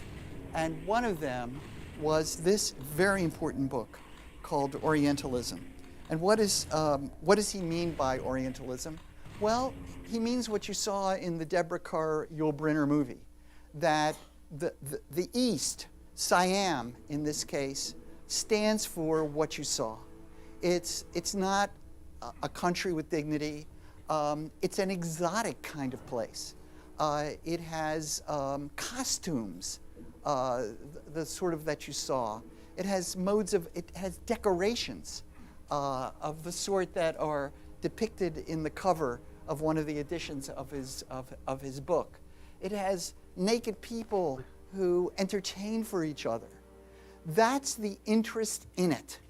It's sort of the way in which one of the critiques of gender relations that women have, that feminists have had, is not that women are sexual or even depicted as sexual. It's that that's about all women represent to men. That was the critique. Women arise in discussion because of the fact because their bodies are appealing. And that's too often what a woman is. Well, in the same way, what the Orient is, or the East, is these exotic features. And the fact that there are families, that there are, that again take you back to the sacred cow. There's just a whole lot going on besides the silliness of letting a cow roam the streets. In the same way, there's a whole lot more going on than these funky attitudes toward women that you saw, pleasuring men, these decorative elements, the exposure of bodies, that is a way of seeing vast stretches of the world through a Western European and North American orientation to the other. And it's been the vehicle, according to Said, through which ridicule has been heaped upon people from the East, and his East is vast, includes the Middle East, the so-called Middle East. And of course, all of these terms, like what's East and what's West, comes from us, because again, the globe being more or less round, there is no fixed point to decide what's East and what's West. And the very word Orient is a word that has come out of the West to indicate something exotic. If the first scholars were from the East, and there are traces of evidence that indeed the first scholars may have been from the East, but not laying it on the West through exploration and military power, then there'd be a different word through which the East had mentally and intellectually colonized the West. But we got there first. We Westerners got there first, gave them a name, but it's a name that serves our interest, that makes sense of what they are to us. And that then is a basis of all sorts of issues and problems. So says Edward Said. This book was published, by the way, in 1978 and is still very much in print and is read by many people. Well, that gets us back to the problem, the intellectual problem that was on our agenda last time, and that is the debate between Salins and Obisekere. But now you see a little bit of a little different framing, because both of these scholars are on to the problem of ethnocentrism, and their debate with each other goes beyond the particulars of what actually happened when Captain Cook in 1778 came back to the Hawaiian Islands, then known as the Sandwich Islands, and Captain Cook in a battle was killed. Numbers of other people were killed as well, but Captain Cook met his death because he was no longer seen to be the god Lono, the white god Lono. More is going on than the specifics of what actually happened, and it is this debate about who's myth-driven, who's not. It's a debate about the distribution of consciousness in the world and the types of variations there are in consciousness. Salin's book was called Islands of History. That is a very interesting title. That is his first book, which was about the Hawaiian Islands and its history. Islands of History. And of course they are literally islands, but he is implying that they are not just literally geographically islands, but that they are cut off from the world in a mental way, in a consciousness way.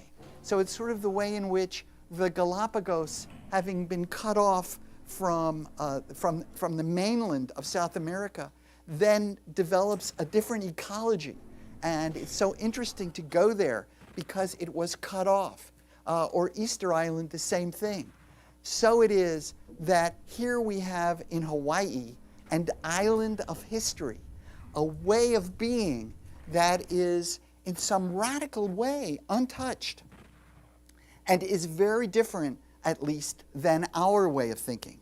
And so it comes to be that these people can be studied as having a different mentality, a different kind of consciousness, a different kind of way of thinking about the world.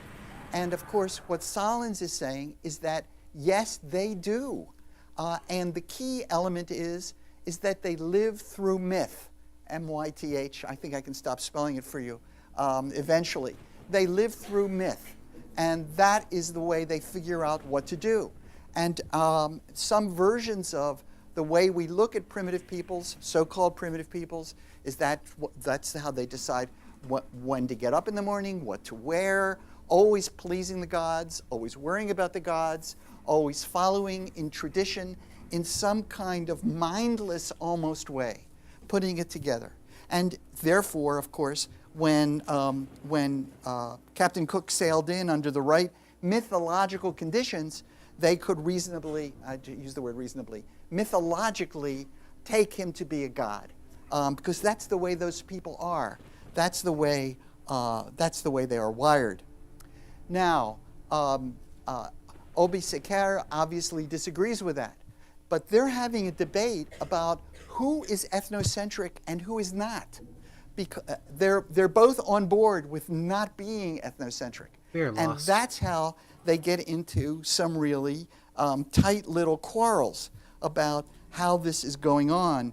And basically, not just here we what's go. going on among the Hawaiians, but what's going on between Princeton and the University of Chicago, and the ways in which social scientists should be thinking, and by extension, the way all of us should be thinking about people who seem, at least, to be different from us. How different should they be before we can really say they are different? So Solins is saying, listen, these people are really different. And he's saying something else about them as well. He's saying you should recognize that difference and honor that difference. You think the only way to think is, for example, through the scientific method. You think the only way to think is the way economists teach us we should all think, which is how do we make a better deal, how do we get a lower price, how do we produce more goods, or such. But in fact, there are people in the world, and maybe we can learn something from them, who don't think like that. And you are being chauvinistic, you are being ethnocentric. If you can't make that leap, you're stuck in your bunnydom, and you can't see duck when it's happening in front of you, or at least in the annals of history. Now, Obisekere says, of course, wait a minute, white man. So all of this is going back to the concept of the sociological imagination.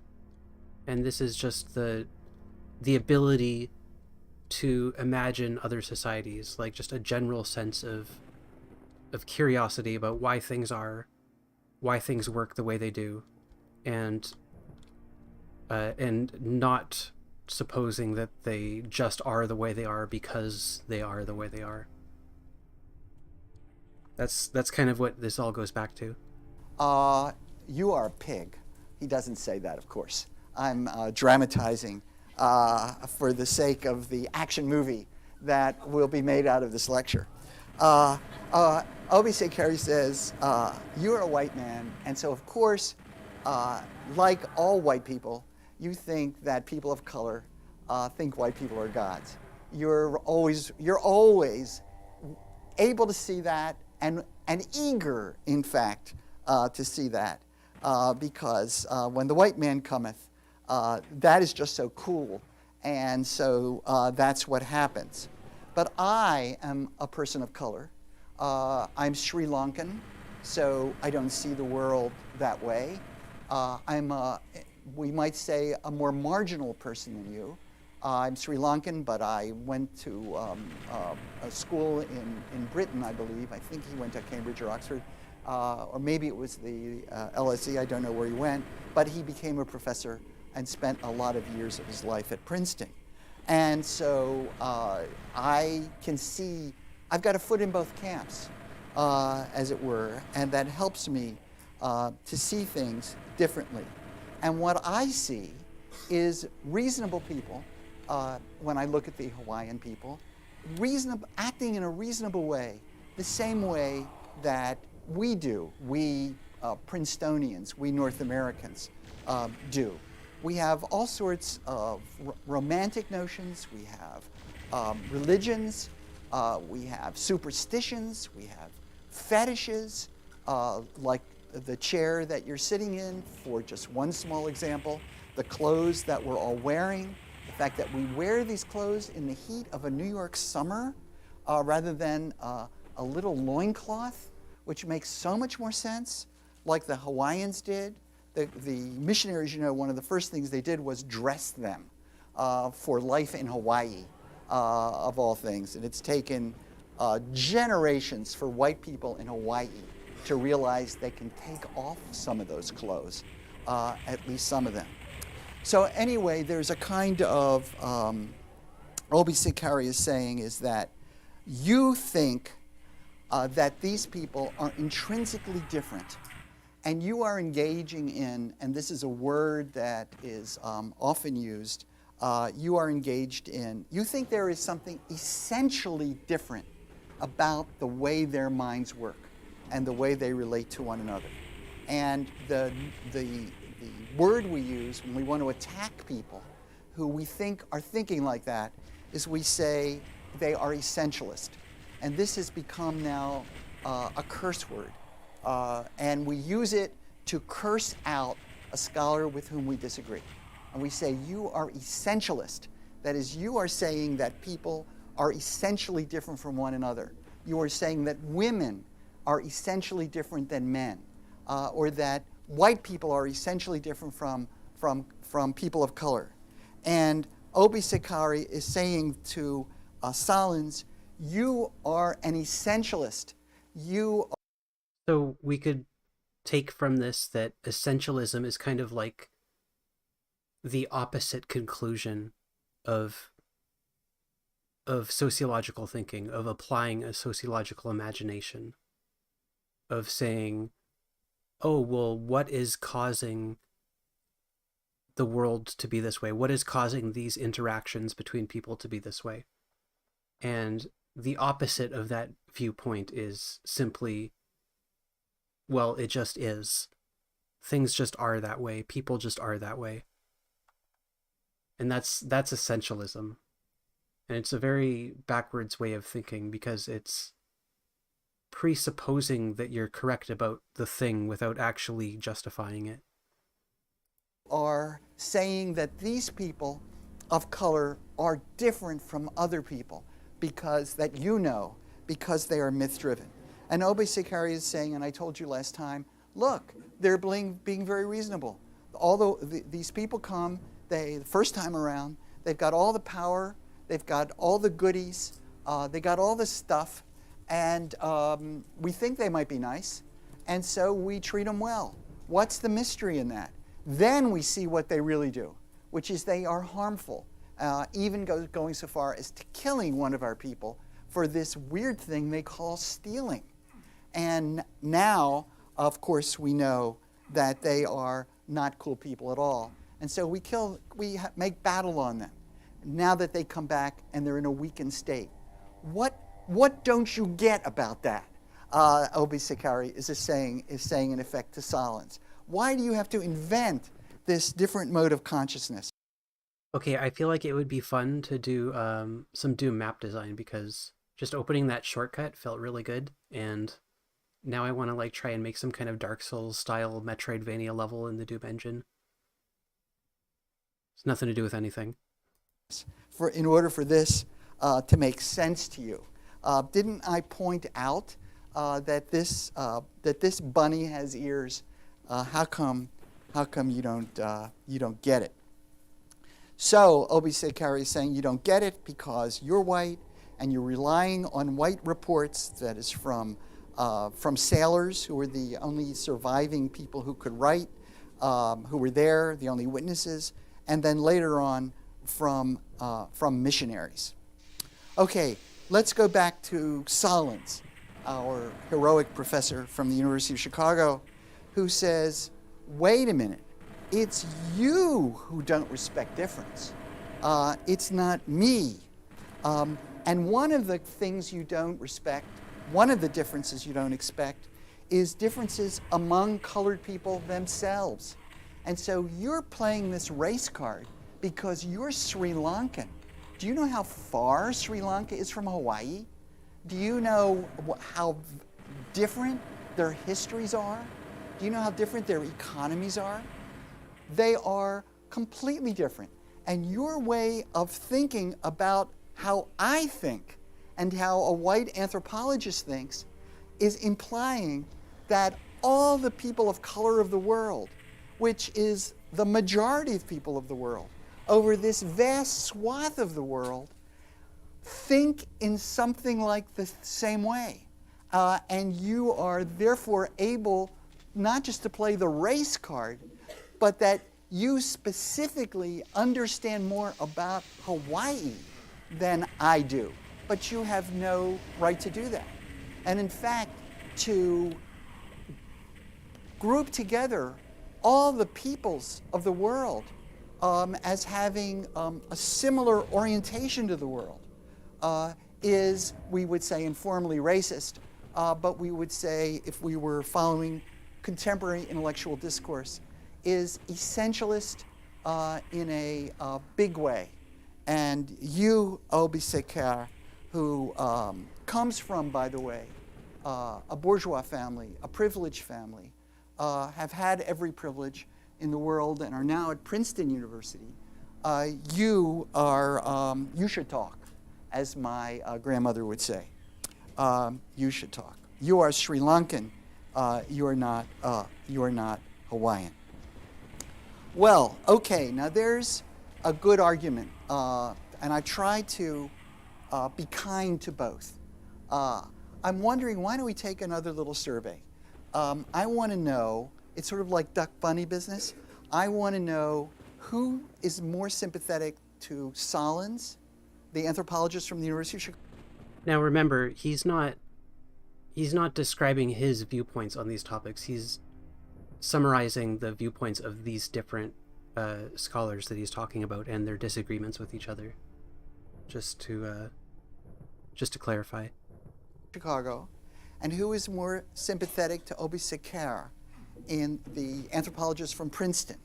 Now, you're not voting for Princeton versus Chicago. You understand that. It's not about New Jersey and Illinois. In terms of your intellectual sympathies, I want to know where you fall on this, okay? And I've tried to make it an even-Steven thing. As you know, I'm not pro-duck, I'm not pro-bunny. I want to see where you all line up. So all of those who's, and I know you don't want to vote, some of you, but I'm saying vote, vote, vote. Undecided is, you know, your life depends on it. You have to vote. You lose. This is a pro-duck chat. If you don't vote. Okay, how many are sympathetic to the Solons position? Raise your hand. Okay, I've got about a good number of hands. I've got about, thank you, I've got about 20%, oh, I know, what'd you say, 25? And we need an official scorekeeper. That would be you. What do you think? He goes with my 25. And I want to know now, Obi Seker, who is sympathetic to him? He won. Okay, thank you. Obi Seker wins this Soch 1. And that means when I teach it again, I'm going to have to do more loading to Solons because I want it to come out more even-Steven, because I love dilemmas, and I love it when people really have trouble deciding. That's where my that's when I get excited, as opposed to seeing a duck or seeing a bunny. Okay, well this leads us to more intellectual stuff along the same paths, and I want to give you ways in which duck versus bunny, Solons versus Obi Seker takes us into different sorts of intellectual zones, some which are more familiarly sociological and situations that I think people in the room, and controversies that maybe we're all more familiar with, the great majority of people having, I think, started this course with no interest and no knowledge and no reason to care, perhaps, about Hawaii and how Captain Cook met his death. So let's talk about poverty, for example, in the United States and in other parts of the world. Once again, we have an option because there is a great debate that has been going on for probably several generations. And what is the cause of poverty, and why does poverty persist? And persist in the same parts of the world, the same segments of specific parts of the world. There is a racial association with poverty, statistically, within the United States, for example, and across the world. How can we explain poverty? Well, one explanation is that there is something about the poor themselves, and rather deep. I don't think anyone would go so far as to say that poor people are driven by myth to the degree to which Solons says that was true of the pre-contact Hawaiians. And I don't think Solons, I know he wouldn't say that about the poor in America, for example, or the poor in Mexico. But some other anthropologists get kind of close to that, and sociologists. And it has created great controversy. The term that's used is a culture of poverty. So some people think that the poor are poor because they're biologically different than other people. In social science, we don't agree with that, and we have vast amounts of evidence that indicates that that cannot be true. It's simply implausible given the data we have and the history we have about the ways in which people have moved in and out of poverty and the context that caused them to be poor or not be poor. But it is moved from generation to generation. It is replicated across generations among people and segments of the population. And thus this idea is at least plausible on its face, that there is something like a culture of poverty in which people look at the world in different ways, and they look at the world in a way that keeps them poor. So what are the elements of that? Well, for example, they don't think about tomorrow. They live for the present. They have a present orientation as opposed to the future orientation. That means that they don't save, for example, for a rainy day. It means they don't put out the effort to study for their tests and exams at school. And they are hedonistic with pleasures of existence. I'm giving you one version of the culture of poverty. But it means then, therefore, that when parents raise children, they raise them in the same kind of way. And that then recapitulates poverty from one generation to the next. And it's not biological, but it is continuous. What's the answer to that? The answer to that is you are being essentialist by saying that. That in fact, the poor of this country, but the poor of the world, are being constantly undermined by political regimes that are doing them in, by, in a prior time at least, the World Bank, by the colonial empires. How can you explain? You're going to try to explain the poverty in Guatemala today by virtue of the culture of poverty without taking into account or locating it in the use of these countries, exploiting of them by the United States in the case of Guatemala as a banana republic. You know, we now call, there's the clothing store, that's what it means to us, is banana republic. But that term comes from a social critique of American foreign policy that created these countries that are of no interest to us other than the fact that they create our bananas. And so we exploit their populations, their soil, their land, their transportation system as mechanisms of delivering bananas. They are the banana republics. It's like Orientalism, but with banana, as opposed to with the kinds of things that were depicted on the cover of Edward Said's book. So there are alternative ways of explaining who's poor in the world, and this then, the idea that there is a culture of poverty that is so deep within these people that it can't change. They can't change. That is still another way of, and we use this phrase a lot in social science, or it has been used, I think it's less used now, of blaming the victim. You see these people are victims, and just like the savages of Africa are poor and don't have clothes because they are inferior. And the language of those days was that they didn't have souls. It wasn't that they are myth-driven. They actually don't have souls, or at least there was much debate about whether they have a soul or they don't have a soul. That debate also happened in Hawaii, by the way, about the Hawaiians. And the Christian missionaries, of course, took the position that they do have souls. They just need to gain the training and insights and mechanisms of being decent, which includes clothes, of the missionaries. And by the way, the muumuu, do you all know what a muumuu is, the dress that women wear? Everybody, raise your hand if you know what a muumuu is. Everybody knows what a muumuu is. Okay, that's not Hawaiian dress in the sense of indigenous Hawaii, because Hawaiian women would have had their breasts exposed. Instead, that is what the Christians, the missionaries, wrapped the women in order to make them decent looking. And of course, it has other conveniences like one size fits all, or a whole lot of people. And the muumuu was born. And now we take it to be Hawaiian, but it's actually New England meets Hawaii. It's New England Christianity meets Hawaii.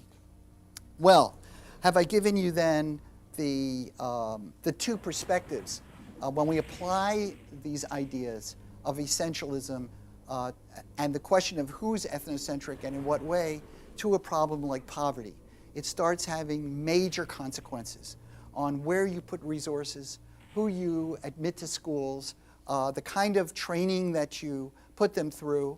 For example, if you believe that these children are of the poor are intrinsically different than other people, if you believe that these people are different in some essential way in their culture, then what you have to do is take the children away. And that is what was done in Hawaii and in many other parts of the world as well. You take the children away at an early age. It was done in Australia, in South Africa, and you then get a hold of them and put them in schools where they will be disconnected from their actual culture. And of course, this now is regarded as a terrible, terrible sin that was committed by the West, by the Europeans, by the North Americans, against various peoples of the world. Well, again, what I've tried to do is give you two ways of seeing the same thing, but in a context which is more contemporary and more up to date. Again, I don't want to be simple about it, because I'll complicate it a little bit more. Are there such things as good essentialisms, as benign essentialisms? And some people say, well, yes.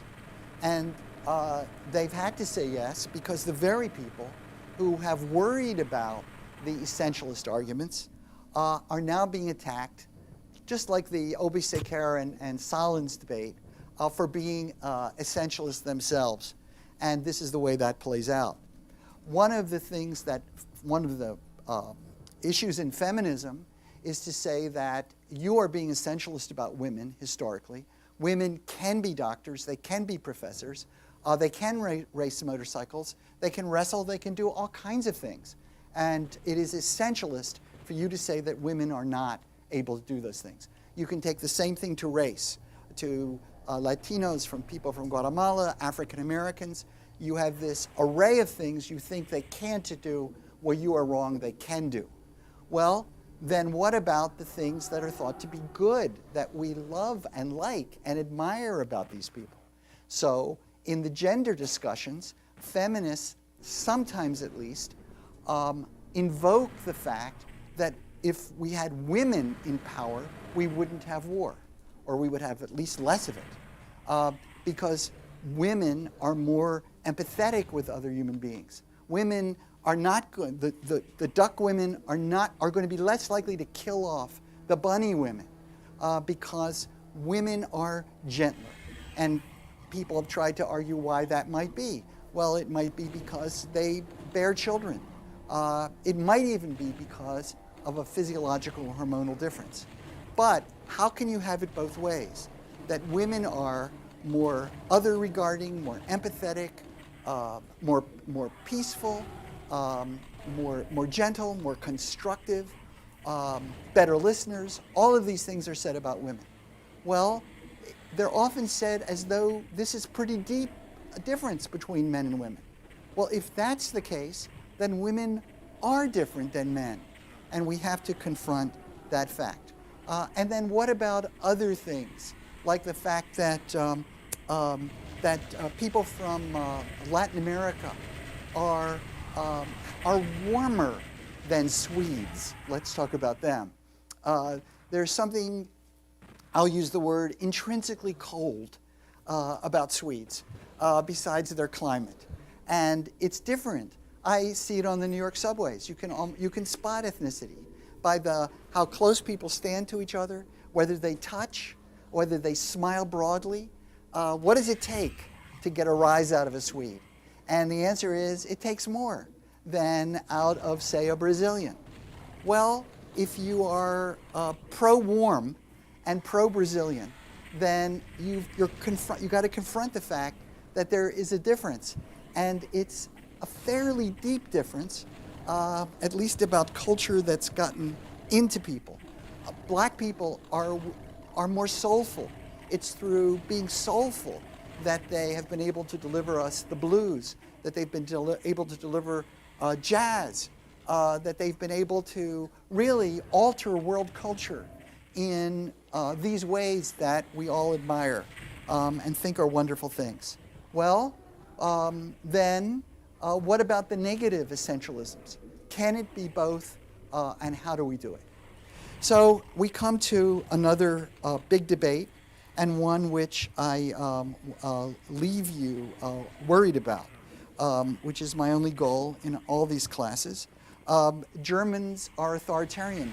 That was, after World War II, thought to be the reason why the Nazi Party came to power, and the reason why it could engage in such extreme behaviors, because at a deep level, Germans are authoritarian.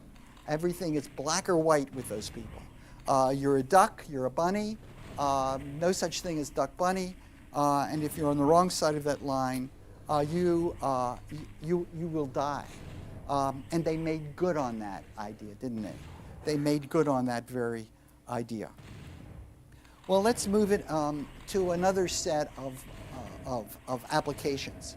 And that is the problem of who should be studying who and in what ways, which is still another way of introducing so much of the course that's going to follow. If it's the case that your perspective is influenced by your location, and that is true for scholars, as Obisekar indeed is saying is very strongly the case, as I've implied in a number of the examples I've given about feminists, for example, that is strongly the case.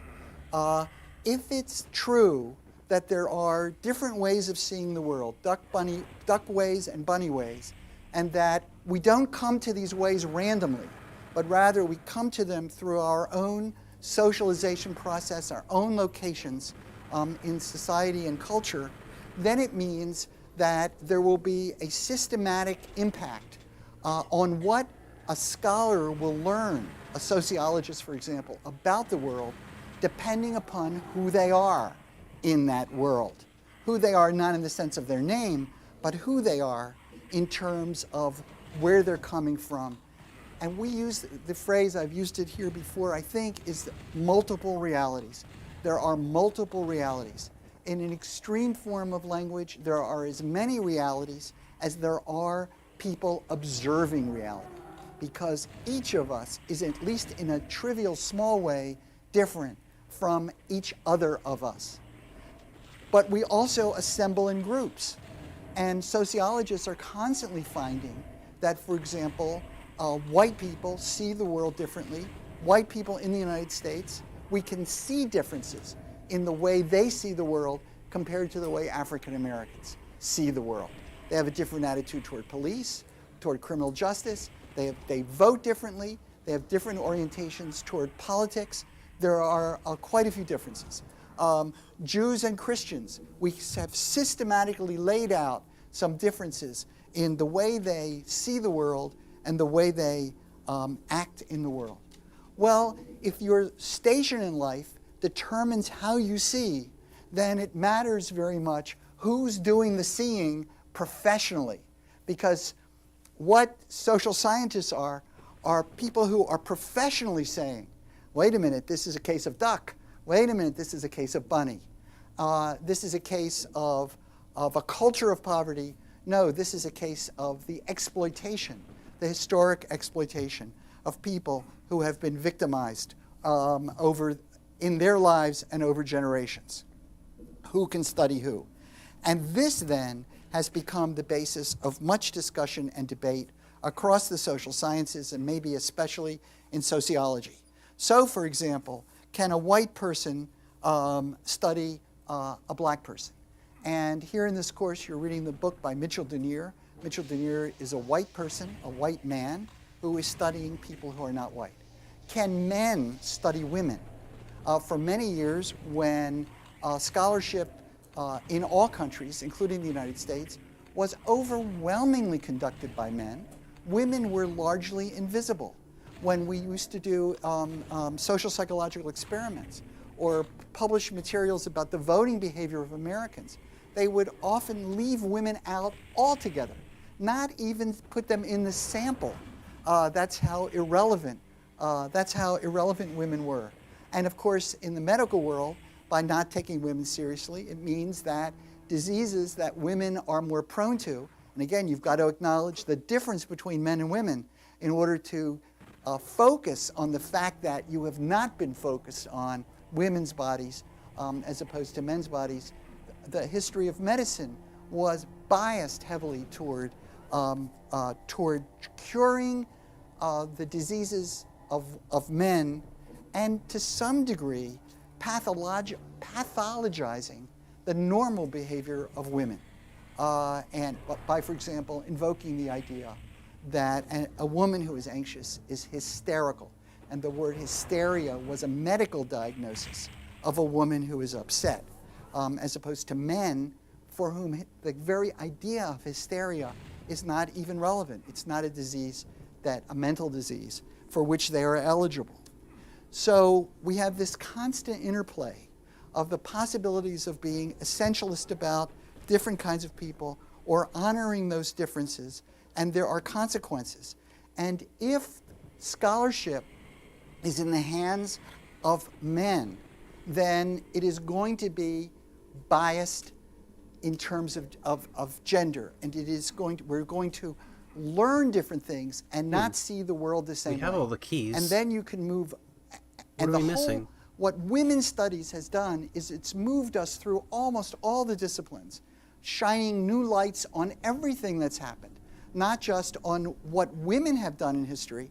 That's almost the least interesting part of women's studies. It's to show the way in which all history can be read differently if we take into account women. And thanks to Edward Said and the idea of Orientalism is, wait a minute, we have to see the rest of the world through some prism other than the white Western way of looking. Race matters to how we see. And of course, Obisekar is saying the same thing. But that means we need people of color who are doing the seeing, because they will bring to bear a different kind of lens, a different kind of microscope, and a different kind of macroscope than otherwise would be into play. And if we don't see it accurately, if we don't have these different perspectives, we may well engage in terrible blunders, which of course, I shouldn't say of course, because some of you may disagree with me on this, but one of the terrible things about American policy in the Middle East, I'm thinking about Iraq and Afghanistan, is that we know nothing. That is, we don't have knowledge, we didn't have knowledge about these cultures. There was no way to see these people from anything like the way they would see themselves. And of course, we didn't even have people who spoke the language, and we still had very, very few people. And so what we have engaged in is, and I think on this there is consensus, is great blunder. We don't even have enough of an imagination, of a sociological imagination, to rule, exploit in any effective way. Okay, what I've tried to do is lay out lots of dilemmas and lots of worries and make things problematic in a way that I hope they weren't problematic before when you first came in. What's the solution to all of these problems? Well, I'm not going to be able to give you much of one, except to say that we are stuck with multiple perspectives. We're stuck with the fact that there are ducks and bunnies, because people can see sometimes bunnies and see sometimes ducks, and that there tends to be a clustering by peoples, by cultures, by religion, by age group, by gender, in whether or not the world is made up of bunnies, or the world is made up of ducks. There's a bunny there, there's a duck there. How can we say that it is one or the other? There are at least multiple perspectives that are plausible about everything. And the issue then can be, for sociology, is not determining so much what is, but rather, is it a duck or is it a bunny? But rather, one of the things we can do is what people do about the fact that they see things differently. Is this a basis for rounding up others? Is this a basis for keeping them away and out of our zone? What is done with these apparent differences? That's what counts. So in this room, there are many people with blue eyes, there are people with brown eyes, and there are people who are above 6 feet in height and those who are under 6 feet in height. We don't do much with those distinctions. NYU doesn't have it as a criteria for who's going to get in, for who's going to go to law school. It just doesn't matter. So there are differences, but they are made not to matter. They are, again, seen but unnoticed, to use the phrase that I've used before in class. They're noticed in some ways, obviously, on aesthetic grounds perhaps, but they're not noticed in an organizational way. We don't organize the society to see those differences and do something about it. Whereas, in other ways, we do classify people. We do see they are different in some way, and we do things about it. We, not the sociologists, but rather we, the society, organizes it about, and the note we started on, who gets to go to the Ivy League. It's organized as to who gets to go to Harvard, Princeton, and Yale, and who doesn't get to Harvard, Princeton, and Yale. Not even consciously necessarily, but in ways that you have to have the sociological imagination to perceive, it is in fact organized. And the bottom line is therefore that you can see indifference, you cannot notice it at all. You can notice it and make it a basis of inclusion, of diversity, of kindness, of enjoyment, the way a lot of the world's music is now enjoyed by a lot of the world's peoples. Or it can be the basis of exclusion and of cruelty and of destruction and death. So that's why it matters. That's why the presence or the absence of the sociological imagination matters, and it's, once again, an invitation to participate in seeing how it works, which is what we will be doing. So thanks for coming today, and treat your duck well, and be kind to bunnies. Okay.